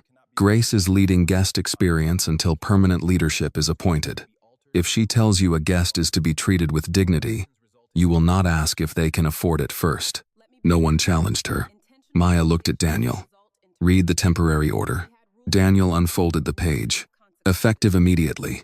No guest may be denied service while rooms are available without executive approval. No deposit may be altered outside published rate rules. No guest may be directed to a side entrance based on appearance, occupation, race, luggage, payment method, accent, or perceived income. No security response may be initiated without documented conduct. No camera, audio, or guest record may be altered or deleted without legal authorization. He paused. Violation results in immediate suspension pending investigation, Maya added. And if the violation is intentional, termination. The staff understood. The hotel had rules before. Now it had consequences. Raymond Cole came back from the elevators, keycard in hand. Excuse me. I hate to bother anybody. Grace stepped forward. What do you need, Mr. Cole? He looked embarrassed. My phone charger doesn't fit the wall plug. It's old. A young valet stepped forward before being asked. I have an adapter in my car. I'll get it. Maya watched him go. No one laughed at Raymond. No one sighed. No one treated the request as a nuisance. Grace turned to the staff. That is guest service. Maya nodded once. Daniel's phone buzzed again. He checked it and looked at Maya. The first news outlet is asking whether you were the guest denied service. Maya took a breath. Yes, she said. But that is not the headline. Patricia asked. What is? Maya looked at Raymond, then at Grace, then at the front doors. The headline is that it happened at all. Patricia did not answer right away. She looked at Maya as if measuring whether the sentence came from anger or clarity. Then she nodded and typed it into her notes. Daniel stood beside her. We can frame the morning statement around the broader investigation. Your name will still come out. It can come out, Maya said. But it does not get to swallow the reason. Grace was still near the desk, helping Raymond Cole with the adapter the young valet had brought back. Raymond thanked the young man twice. The valet looked uncomfortable with gratitude, but he stayed respectful. Maya watched that brief exchange, then turned back to Daniel. Call the regional general managers. Daniel checked the time. Now? Now. It's after 2. Then they will remember the call. Daniel stepped aside and began dialing. Patricia looked toward the break room. We should prepare for a wider pattern. If Victor's files are this organized, other properties may have copied his language. Maya's eyes hardened. Then we find it before someone else has to suffer through it. Patricia nodded. I'll request internal audits across every Williams Haven property. Not request, Maya said. Order. Patricia corrected her note. Order. A few minutes later, Daniel placed his phone on speaker. The first regional general manager answered groggily. Daniel? Is everything all right? Maya spoke before Daniel could. This is Maya Williams. The voice changed immediately. Miss Williams? Yes, I'm here. At the Bellmont Royale tonight. A guest was denied service while rooms were available. Staff tried to remove her, alter records, and delete audio and camera files. Evidence was secured. There was silence on the line. Maya continued, I want every property in your region to preserve the last 12 months of denial logs, deposit adjustments, security calls, camera deletion requests, and guest complaints involving discrimination, behavior labels, rate disputes, or side entrance instructions. The manager's voice was more awake now. Understood. No deletion, no edits, no quiet corrections before review. Yes, ma'am. If I find anyone cleaning records before legal arrives, they will not work for me again. The answer came fast. Understood. Daniel ended the call and dialed the next region. The second manager asked fewer questions. The third asked none. By the fourth call, Patricia was already drafting a preservation notice. Maya stood through each call, repeating the same instructions. Her voice did not rise. The words did the work. Preserve records, freeze edits, protect witnesses, report misconduct. No exceptions. At 2:38 a.m., the lobby doors opened again, and a local news van pulled up outside. A young reporter stepped in with a cameraman behind her, both cautious, both alert. Daniel moved immediately. Miss Williams, we can have security hold them outside. Maya looked toward the entrance. No. Patricia lowered her tablet. You don't have to speak tonight. I won't give an interview, Maya said. But we are not hiding. The reporter approached slowly. Miss Williams? I'm Kelly Grant with Channel 6. We received the company statement and video from a guest. Can you confirm you were the woman denied service tonight? Maya looked at her. I can confirm there was a discriminatory service failure at this hotel tonight. The reporter glanced at the camera, then back. Were you personally the guest involved? Maya paused. Yes. The reporter leaned in. And you are the owner? Yes. Were the employees fired? Maya's voice stayed measured. Employees directly involved in denial of service, record alteration, and attempted evidence deletion have been terminated or suspended pending investigation. Can you name them? No. Do you believe this was racism? Maya did not soften the answer. Yes. The lobby went still. The reporter blinked once. You're saying that directly? I'm saying what the evidence shows. Daniel watched her carefully but did not stop her. The reporter asked, what do you say to people who believe hotels have the right to refuse service? Maya answered at once. Hotels have the right to enforce conduct standards. They do not have the right to disguise discrimination as discretion. Kelly Grant nodded, then asked, what happens now? Maya looked toward Grace at the desk, then back to the reporter. We review every prior complaint. We contact people who were harmed. We refund where appropriate. We apologize without templates. And we rebuild a staff culture where a person does not have to prove wealth before receiving respect. The reporter lowered her voice. Why not just handle this privately? Maya's answer was short. Because it happened publicly. The cameraman kept filming. Maya added, the people humiliated here were humiliated in front of others. The correction cannot hide in a boardroom. Kelly Grant had no immediate follow-up. Maya stepped back. That is all tonight. Legal will provide the written statement. Patricia moved in smoothly, handing the reporter a printed copy of the statement and a contact card. Any further questions can come through this office. The reporter accepted it. Thank you. After the news crew stepped aside to film exterior shots, Daniel turned to Maya. That will run by morning. Maya nodded. Good. You said racism directly. Yes. That will make some people angry. Maya looked at him. Truth usually does. Grace approached with careful steps. Maya turned. Raymond is settled. Angela called down to say thank you. Harold Jennings asked if the coffee is always this good. For the first time that night, Maya almost smiled. Is it? Grace shook her head. No. We made a fresh pot. Then keep making fresh coffee. Grace gave a small laugh, brief and tired. The break room door opened, and Carol came out. Her face was pale, but she looked steadier than before. I gave my statement, she said. Maya looked at her. All of it? Yes. Even the deposit? Yes. Maya nodded. Then you start from there. Carol's eyes filled. Am I fired? Not tonight. Carol swallowed. Maya continued. You are removed from payment authority until review. You will be retrained. If investigation shows you targeted guests knowingly, you will be terminated. If it shows you were pressured and told the truth tonight, we will handle that differently. Carol nodded quickly. That's fair. Maya corrected her. That is process. Carol accepted the correction. Yes. Daniel's phone buzzed again. The first regional managers have confirmed record preservation. Legal notices are going out. HR wants guidance on temporary staffing for morning shift. Maya looked at the clock behind the desk. The night was moving toward dawn, though the lobby still felt trapped in the hour when everything broke. Morning shift enters through the front, she said. Daniel paused. What do you mean? No backdoor whispers. No rumors in the employee hallway.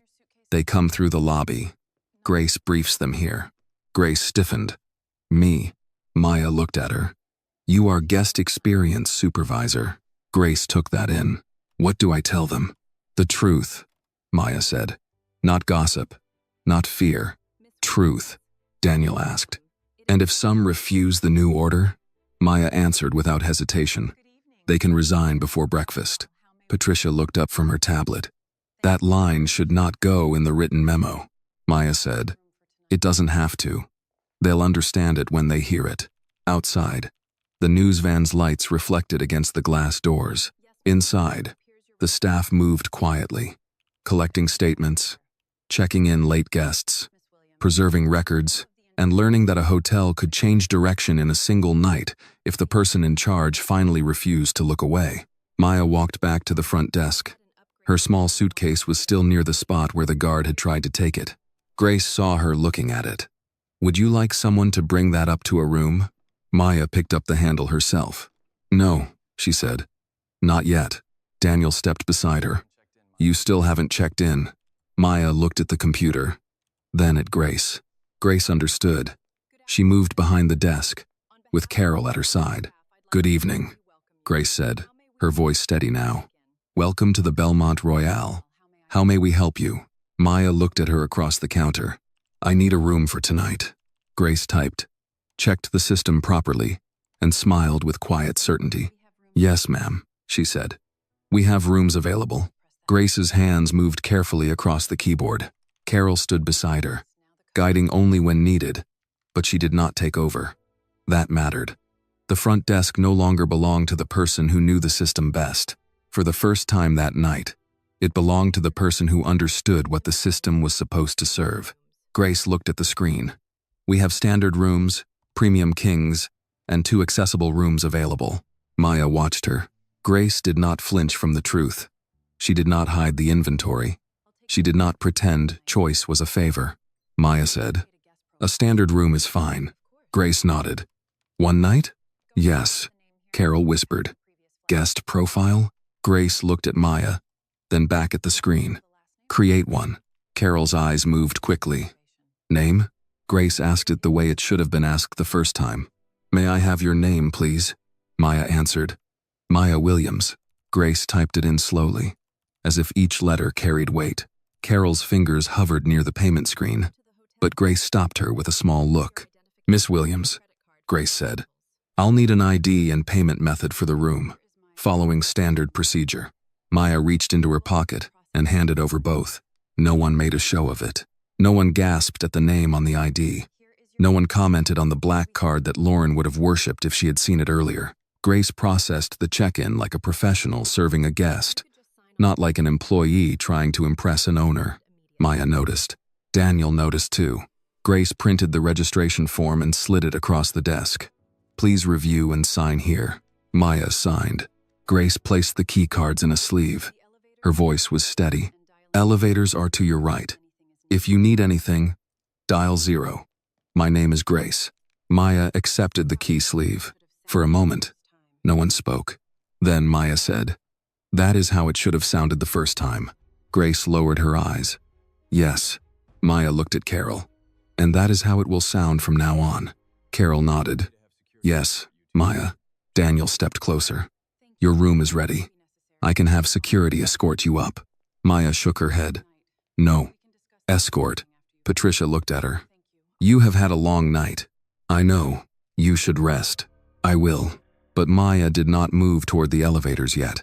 She looked down at her suitcase, then at the spot where the guard had reached for it. Bring the guard statements to me before morning. Daniel nodded. Both lobby guards and security office. Already in process. Maya's eyes stayed on the suitcase. I want each of them asked one question. Daniel waited. When you heard me say no, why did you continue? Daniel wrote it down. Maya looked back at Grace and asked the same question in training. Grace frowned slightly. To everyone? To everyone with authority over a guest. Grace understood. When someone says no, what do we think gives us the right to ignore it? Exactly. The morning shift began arriving just after 3 a.m. They came in through the front doors as Maya had ordered. Some looked confused. Some looked frightened because the news alert had already hit their phones. A few entered in uniforms half-buttoned, expecting an ordinary early shift and finding executives, legal counsel, private security, and Grace Miller standing behind the front desk. Daniel gathered them near the lobby seating area. Maya stood beside Grace, not in front of her. Grace looked at the group. Her voice shook for the first 2 words, then steadied. Tonight a guest was denied a room while rooms were available. No one interrupted. That guest was surrounded by security. Records were changed. Audio and camera files were targeted for deletion. The people directly involved have been terminated or suspended. A young front desk agent whispered, "Who was the guest?" Grace looked at Maya, then back to the group. Maya Williams. The employees reacted in small ways. Widened eyes, lowered faces, quick glances at one another. Grace continued. But that is not why it was wrong. Maya's eyes stayed on her. It was wrong before anyone knew her name. Grace said. It was wrong before anyone knew what she owned. It would have been wrong if she had been a nurse, a bus driver, a grandmother, a housekeeper, or someone with nowhere else to go. The lobby was silent. Grace looked at the employees one by one. We are not deciding who belongs here anymore. People walk in. We greet them. People ask for rooms. We check honestly. People need help. We help within policy. And policy will not be used as a mask for prejudice. Daniel handed Grace the temporary operating order. She read it clearly. No denial of service while rooms were available without executive approval. No altered deposits outside published rules. No side entrance instructions based on appearance or income. No security response without documented conduct. No record alteration or deletion without legal authorization. When she finished, Maya spoke. Her voice was short and firm. If you cannot work under that standard, resign today. No one moved. Maya continued.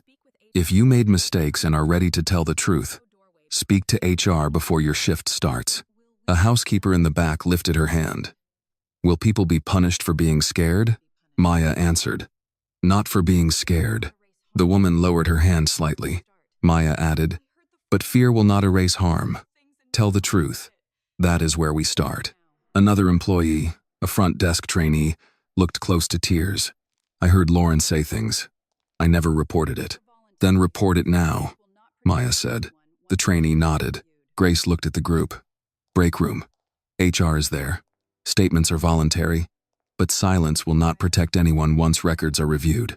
That was enough. The group began to separate. A few went straight to HR. Others moved to their stations. No one laughed. No one whispered loudly. The hotel had entered a different kind of mourning. Daniel came to Maya's side. That was clean. She did well. She did more than that. Maya looked at Grace, who was now helping a new employee understand the revised check-in process. Yes, she did. Patricia approached with her tablet. We have the first media reports. They are naming you as the owner who was denied service in her own hotel. Maya did not look surprised. Are they naming Victor or Lauren? No. We have not released names. Keep it that way until counsel clears it. Patricia nodded. The report also mentions that staff were made to remove name tags and jackets in the lobby. Daniel glanced at Maya. That part will get attention. It should, Maya said. Uniforms carry trust. They abused it. Patricia studied her. We may receive criticism for public humiliation. Maya looked at the front desk. They used public humiliation first, Daniel said. And if asked, Maya answered. They were not humiliated for who they were. They were removed from symbols they no longer had the right to wear. Patricia typed that. Good line. It is not a line. I know. The first hint of dawn showed beyond the front windows. The hotel lights no longer felt like part of a stage. They felt like work lights after damage had been found. Maya finally picked up her suitcase. Grace saw her. Maya? Yes? Your room is on the 9th floor. Quiet sighed. Thank you. Grace hesitated. Do you want someone to bring coffee up? Maya shook her head. Give it to the staff giving statements. Grace nodded. I will. Maya started toward the elevators, then stopped and looked back at the front desk. Grace. Yes? If a guest walks in wearing work boots, church shoes, hospital scrubs, or a suit, what do we see first? Grace did not need time to answer. A person. Maya nodded once. Then she entered the elevator alone, carrying the same suitcase they had tried to drag away. The 9th floor room was quiet, but Maya did not sleep. She placed the suitcase beside the bed, removed her hoodie, and sat at the small desk with her phone, the key cards, and the printed registration sleeve Grace had handed her. For the first time that night, she was alone. No guards, no executives, no cameras pointed at her, no one watching to see whether she would bend. The room was clean. The bed was made. A bottle of water sat on the nightstand. Everything looked the way a hotel room should look after a long night of travel. That was what made it harder. The building could provide comfort. The systems could function. The rooms existed. The doors opened. The beds were ready. People had been denied anyway. Maya opened the file on her phone and watched the synced record again. Not the video first. The data. She read the room inventory at the time of her arrival. 12 rooms available. 1 reserve room released. 1 refusal entry changed. 1 deletion request submitted. 1 manager approval. Security queue active. Fax did not tremble. Fax did not cry. Fax did not apologize. They only stood there. At 4:12 a.m., Daniel called. Maya answered on the first ring. Tell me, we have statements from 17 employees, Daniel said. His voice was tired but alert. 9. Describe direct discriminatory practices. 4 admit participating in altered deposits or soft declines. 3 say they witnessed Victor ordering security to remove guests who had not violated conduct policy. 1 gave us copies of texts from Lauren. What texts? Comments about guests, clothing, race-coded language, payment assumptions. 1 message says, if they look like cash trouble, say we're full. Maya closed her eyes for 1 second, then opened them. Preserve all of it. Already done. Guests identified? 5 confirmed so far. Possibly 9 more once we match logs. Patricia is preparing contact letters. Not letters first, Maya said. Phone calls. Daniel paused. At this hour? Not now. After breakfast. But calls first. A letter can feel like damage control. A voice can carry responsibility. I'll arrange it. Maya looked at the key sleeve on the desk. Did Grace finish the morning briefing? Yes. Better than anyone expected. Good. She's scared. She should be. Responsibility is heavy when it's real. Daniel was quiet for a moment. You should try to rest. I'm not finished. I know. Maya stood and walked to the window without looking out for long. What about Victor? He left with council contact information. He refused to sign the separation acknowledgement. Lauren signed but wrote, under protest, beside her name. Expected. The security team is suspended. Both guards submitted statements. The one who touched your suitcase claims he believed he had authority to remove abandoned property. Maya's voice cooled. I was standing beside it. Yes, we noted that. And the night security lead? Marcus Bell says Victor told him deletion was standard cleanup after a disturbance. Did he believe that? He says yes. Then, he is either lying or unfit for the position. I agree. Maya sat back down. Schedule interviews with all of them. Legal present, HR present. No group interviews. Already planned. Daniel hesitated. Maya heard it. Say it. The board will call by 7. Some will worry about exposure. They should worry about rot. I'll tell them. No, Maya said. I will. The call ended 2 minutes later. Maya did not lie down. She opened a blank note and typed the names already known. Victor Haines, Lauren Blake, Marcus Bell, Evan Ross, the 2 lobby guards. Then she typed, Grace Miller, Carol Benson, Harold Jennings, Angela Morris, Raymond Cole. Names mattered. Records mattered. People disappeared inside categories when no one bothered to write their names down correctly. At 5:03 a.m., she went back downstairs. The lobby looked different in the early morning. Not fixed, not healed, but alert. Employees moved with careful purpose. Grace stood behind the desk with Carol beside her. A fresh pot of coffee had been placed for staff giving statements, just as Maya had asked. Grace saw her and straightened. You didn't sleep, Grace said. Neither did you. Grace gave a tired smile. Fair.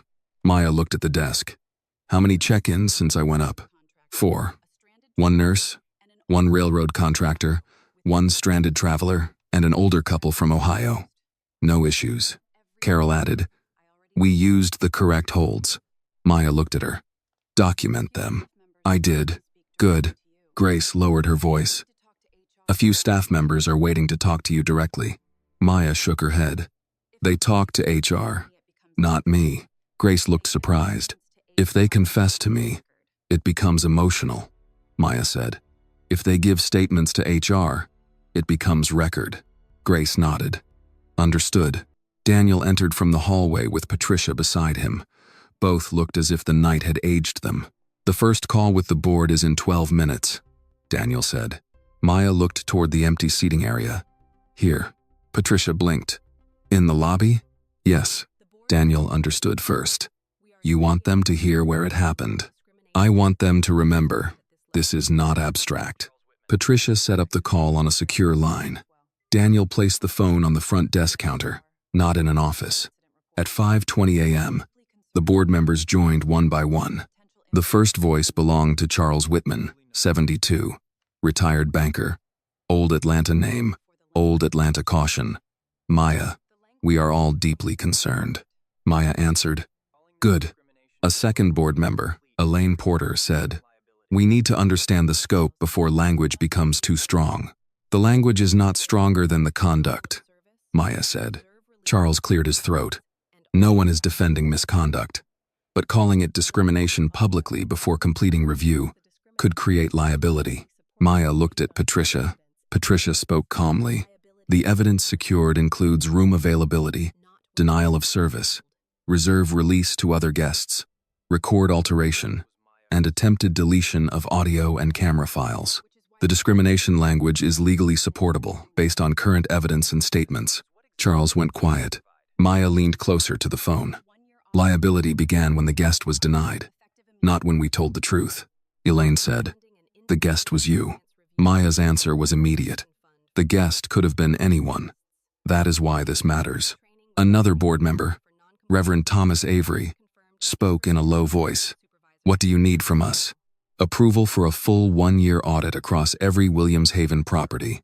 Independent compliance review. Restitution fund for verified harmed guests.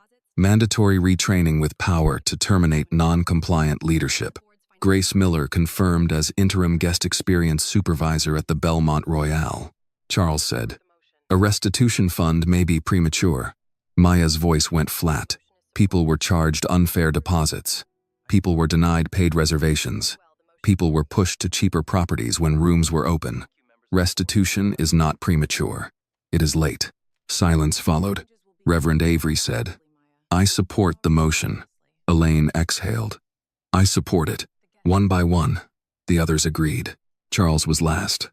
Approved, Maya said. Thank you. He added, Maya, this will be costly. She looked at Grace, who was quietly helping a janitor find the staff coffee. It already was. The call ended. Daniel looked at her with a tired kind of respect. You got it. No, Maya said. The guests got it. Patricia closed her tablet. I'll draft the formal resolutions. Maya turned to Grace. The board confirmed you. Grace stared.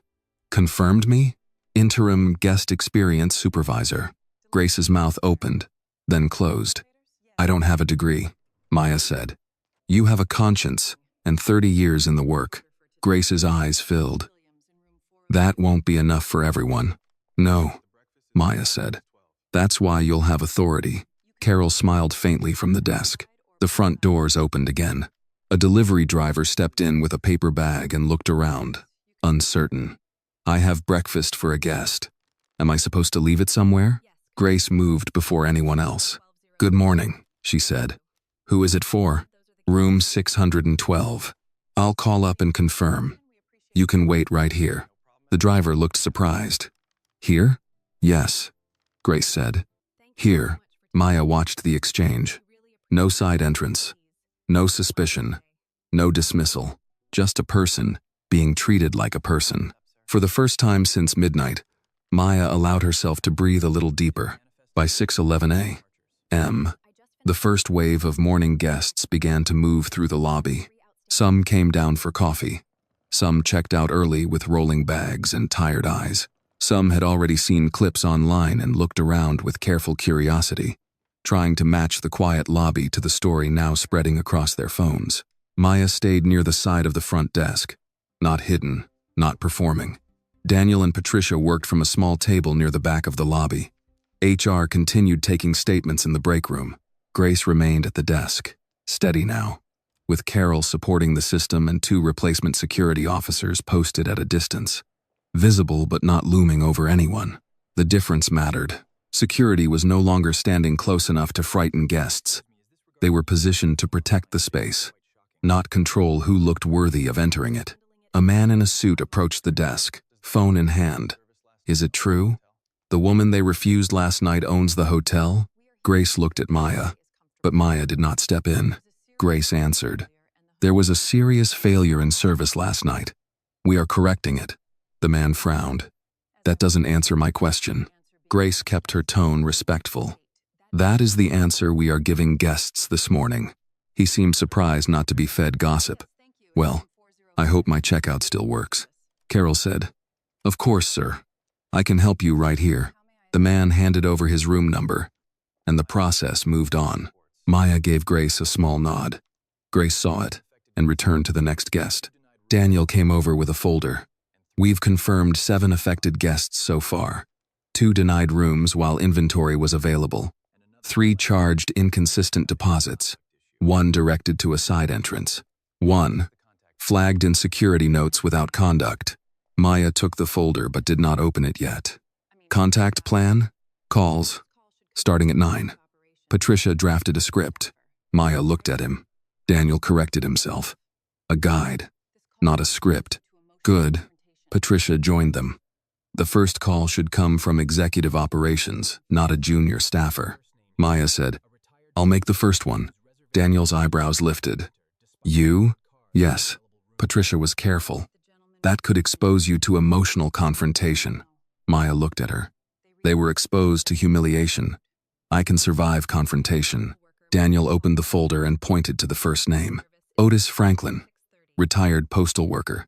Reservation denied last winter. Card was valid. Room was available. Victor reclassified the complaint as a rate dispute. Grace heard the name and turned from the desk. "That's him. The gentleman with the union jacket." Maya looked at the page. "Call him at 9. Daniel nodded.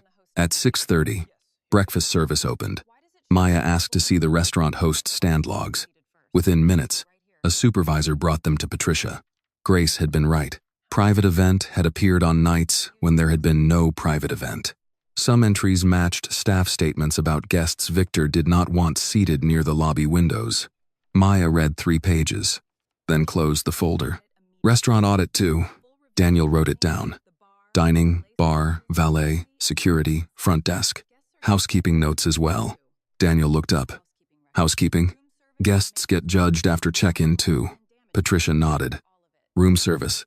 Maintenance requests, towel logs, damage claims." Maya looked at her. All of it. The hotel was no longer investigating one lobby incident. It was opening every drawer the old culture had used to hide itself. At 7:05, Charles Whitman arrived. The board member came through the front doors in a navy suit, carrying the weight of old authority with him. He was in his 70s, tall, careful, and polished in the way men of his generation often were when they expected rooms to make space for them. Daniel saw him first. "Charles." Charles nodded to Daniel, then to Patricia. Finally, he turned to Maya. "I thought it best to come in person. Maya said. Good. He looked around the lobby. You've made quite a night of it. Maya held his gaze. Victor made the night. I responded to it. Charles accepted the correction with a small tightening around the mouth. I didn't mean to suggest otherwise. Yes, you did. Daniel went still. Patricia looked down at her tablet. Charles paused, then gave a short nod. Fair. Maya waited. Charles lowered his voice. I want to be clear. I support accountability, but this hotel is valuable. Public trust is fragile, Maya said. Public trust was not damaged by the public finding out. It was damaged by what staff did when they thought no one important was watching. Charles looked toward Grace at the desk. And she is your answer? She is part of it. She was not management. That is why she still knew what guests were seeing. Charles took that in. Sometimes people outside leadership see what leadership stops noticing, Maya said. Or refuses to notice. He gave another small nod. Yes. Grace was checking out an older couple from Ohio. She asked how their room had been, listened without rushing, and wrote down that the bathroom sink drained slowly. No defensiveness, no empty apology. Just attention. Charles watched her. The older woman at the desk said, Thank you, Grace. You've been very kind. Grace answered, That should be the easy part, ma'am. The couple left. Charles turned back to Maya. I owe you an apology. Maya did not soften. For what? For first worrying about cost. Maya looked at him. That is not the thing I need from you. What do you need?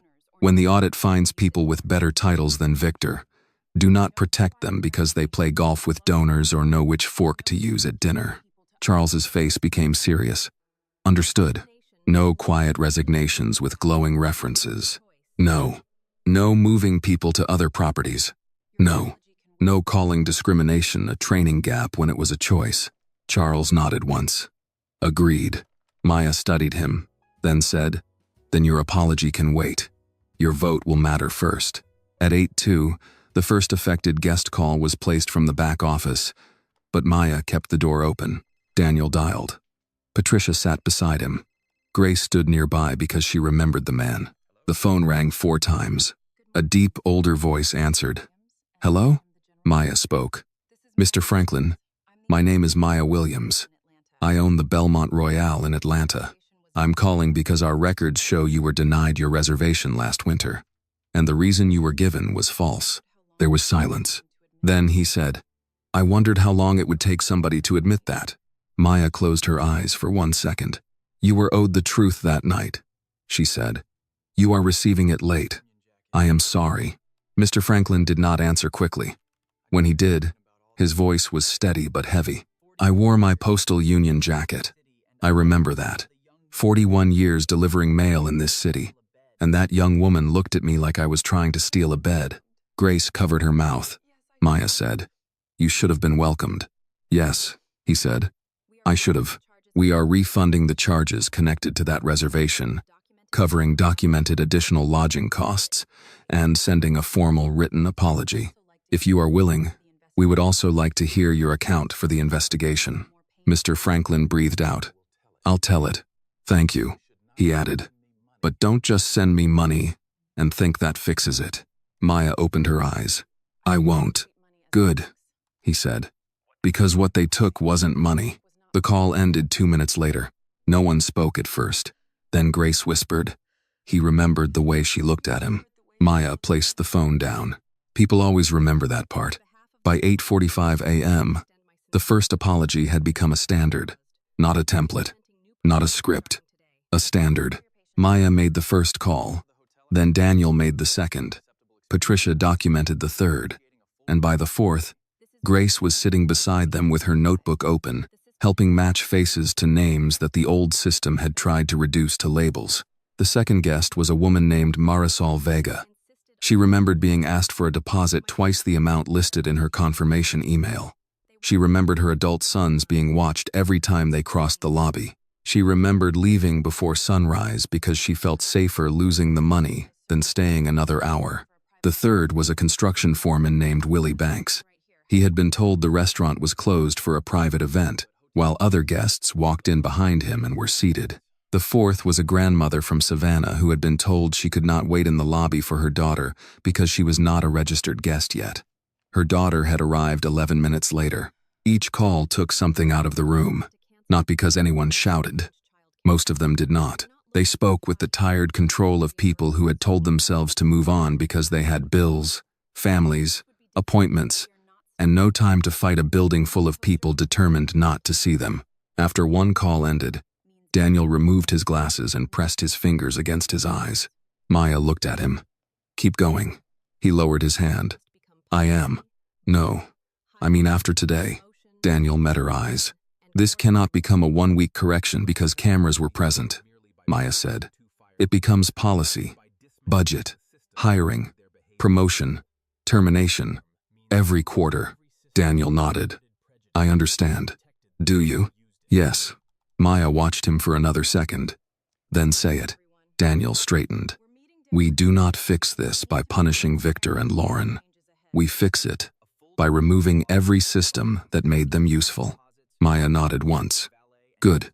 At 9:30, the temporary leadership meeting began in the lobby, not upstairs. Maya wanted employees walking past to see that the hotel was not returning to normal behind closed doors. Daniel laid out the plan. Immediate actions, full audit of 12 months across front desk, security, deposits, restaurant seating, valet access, housekeeping notes, and guest complaints. All complaint categories, involving rate disputes, behavior concerns, disturbance notes, and security calls will be manually reviewed, Patricia added. All record deletion permissions are suspended except for legal-approved compliance actions. Security can no longer erase or overwrite audio or camera footage at management request. Grace stood beside the desk, listening. Maya looked at her. "Add the guest side." Grace took a breath. "If someone arrives without a reservation, we check availability before we judge anything else. If we have rooms, we offer one. If we don't, we help find a safe alternative. If someone waits in the lobby, we ask what they need before we ask why they're here. If security is called, there must be conduct, not discomfort." Maya looked at Daniel. "Write that." Daniel wrote. Carol stood a few feet away. She had been quiet since her statement, but now she raised her hand slightly. Maya turned to her. "Speak." Carol swallowed. "There should be 2 people approving any deposit increase, not just the person at the desk." Patricia looked interested. "That would create a control point." Carol nodded. "And it should show the reason on the guest record, not hidden notes." Maya looked at Grace. "Useful?" Grace nodded. "Very." Maya looked back at Carol. "Good. Put it in writing." Carol's face showed a small mix of relief and shame. "I will." Maya did not comfort her. She did not punish the idea either. If the new culture was going to survive, people who had been weak had to learn how to become useful without pretending they had been brave all along. At 10:15, Charles Whitman returned from a phone call with 2 other board members. He carried a legal pad full of notes. "The board will support the independent audit," he said. "Full year. All properties." Maya waited. "And the restitution fund," Charles added. Maya still waited. He exhaled. "And no quiet resignations. Put it in writing."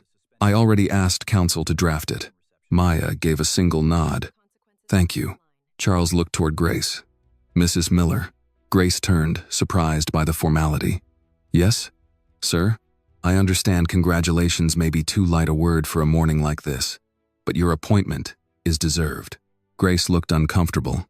"I just told the truth," Charles said. "In some rooms, that is the hardest thing." Maya watched him carefully.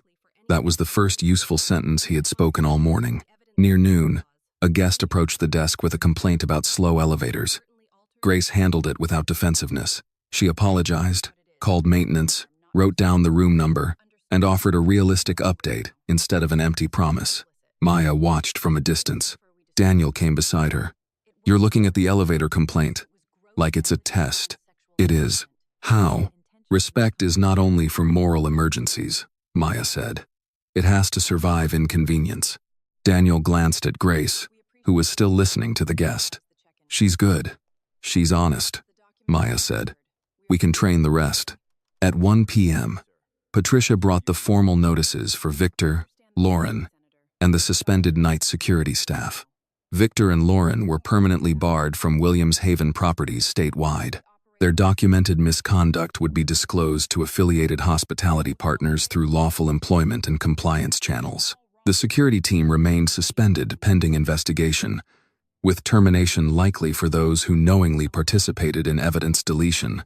Maya read every line. Stronger on evidence tampering. Patricia adjusted the wording. Clearer on discriminatory service denial. Patricia adjusted again. No language that makes this sound like poor judgment. Patricia looked up. What phrase do you want? Maya said. Intentional misconduct. Patricia typed it. Done. By mid-afternoon, the lobby had settled into a strange new rhythm. Guests checked in. Phones rang. Staff moved carefully. HR continued interviews. Legal preserved documents. The hotel was operating and confessing at the same time. That evening, Maya gathered the remaining staff for one final briefing before the shift change. She stood near the front desk. Grace stood to her right. Daniel and Patricia stood behind her. Maya spoke without notes. Last night, this hotel failed because too many people accepted small wrongs until they became normal. No one looked away. Some of you will remain here, some of you will not. That depends on what the records show and what you choose to tell the truth about. She let that sit. From tonight forward, no guest is a type. No guest is a risk because of race. No guest is a problem because of work clothes.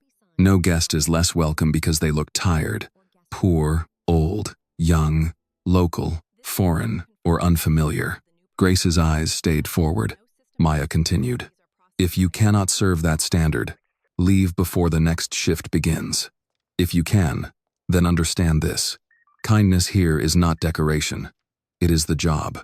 The staff remained silent, but the silence was different now. It was not the silence of people waiting for cruelty to pass.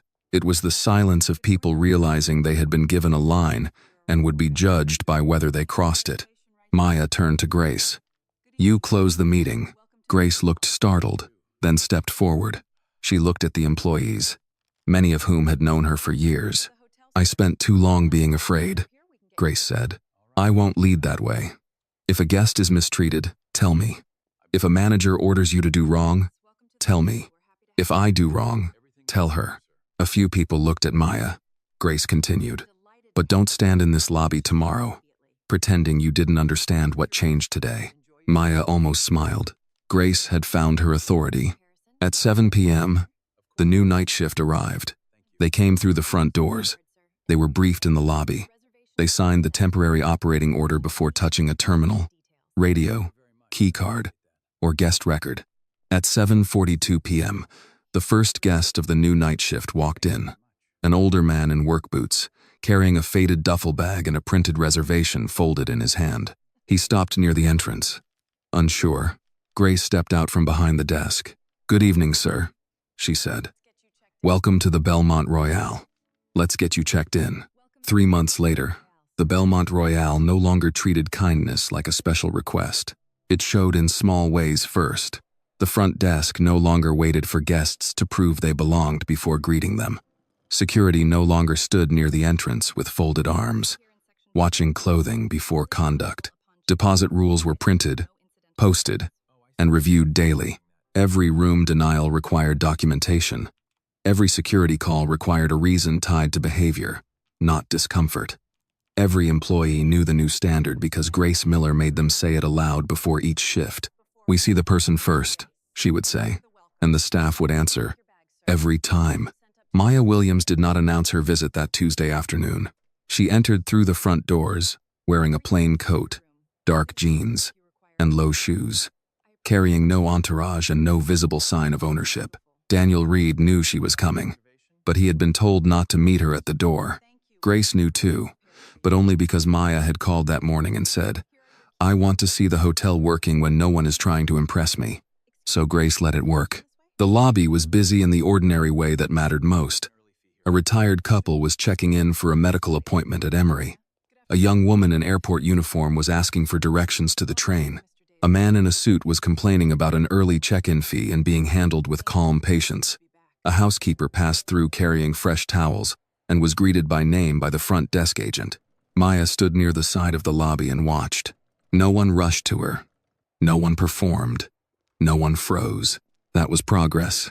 At 4:18 p.m., an older man stepped through the front doors and stopped just inside.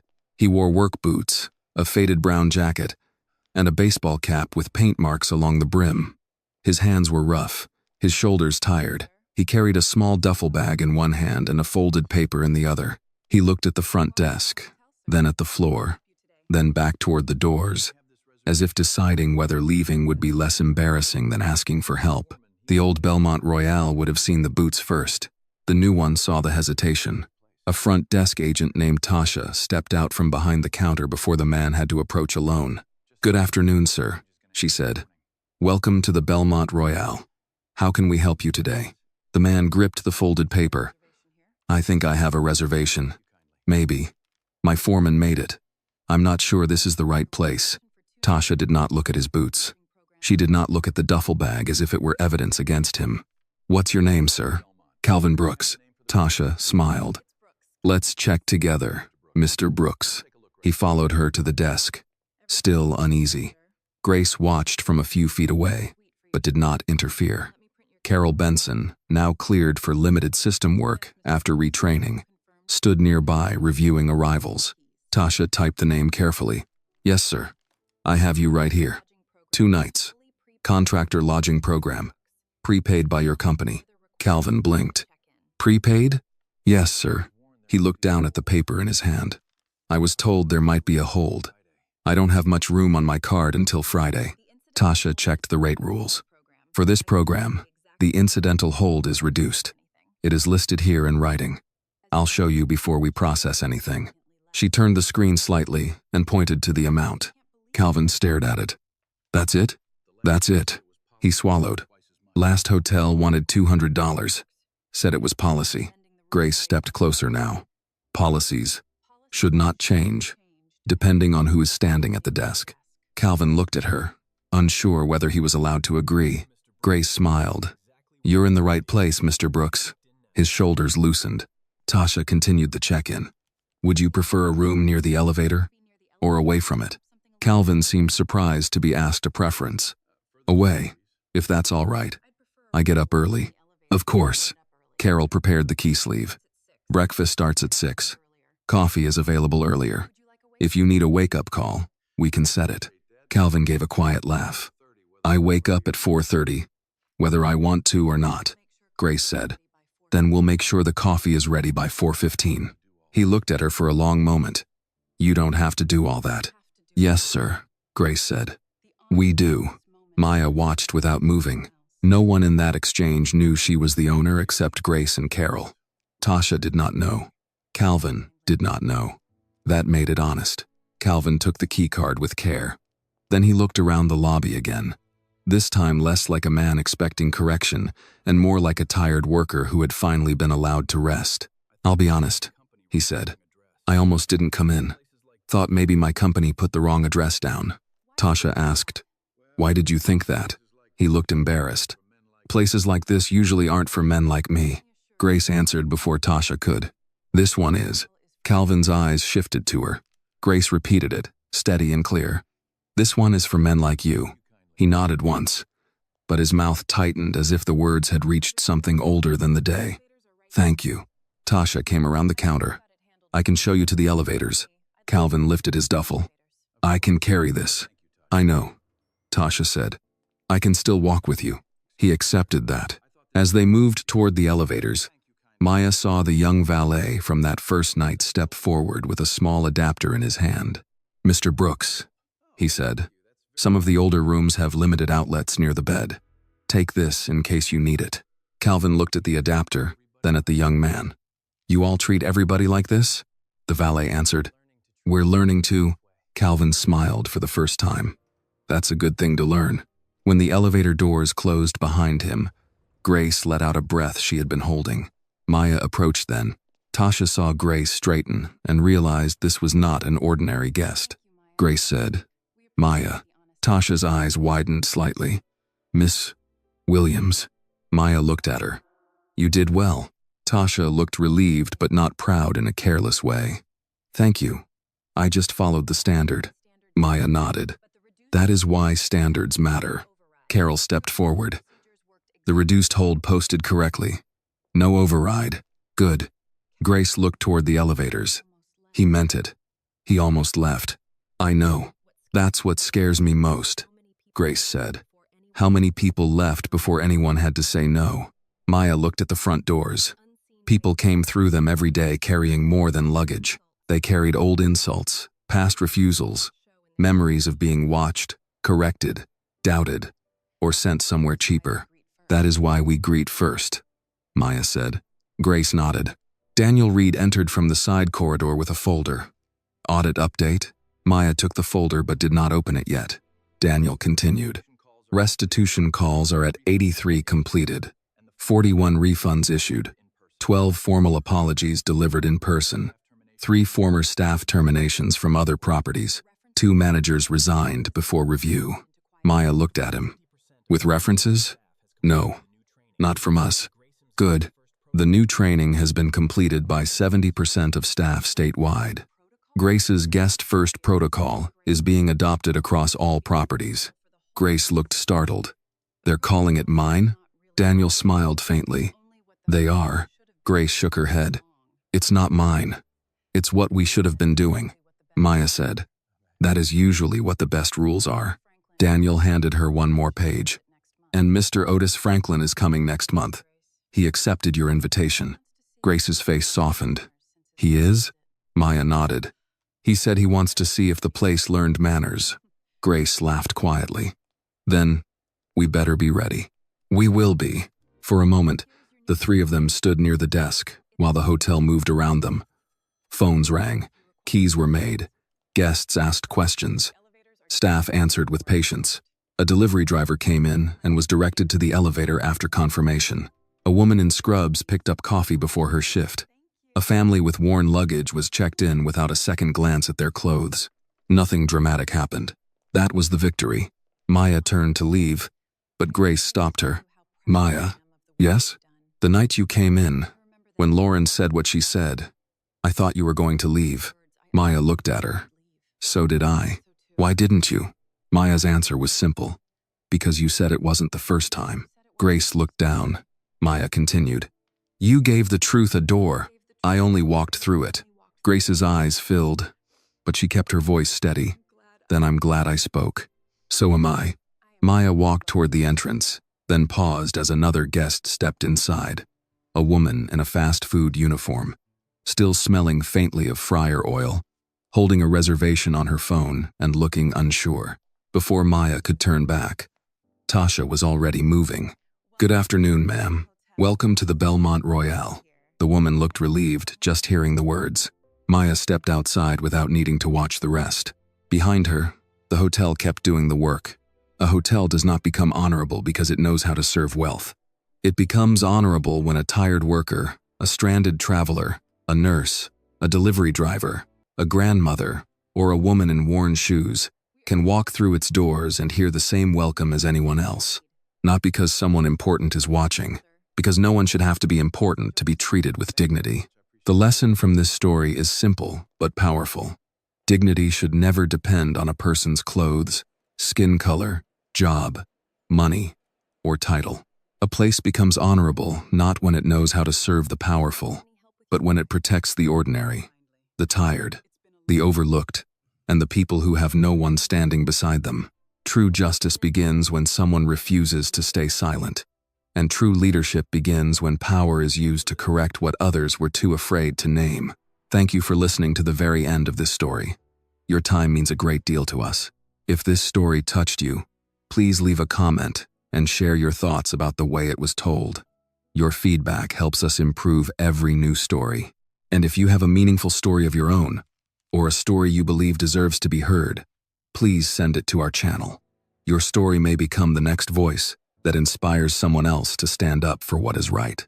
This video is a work of fiction created with the assistance of artificial intelligence.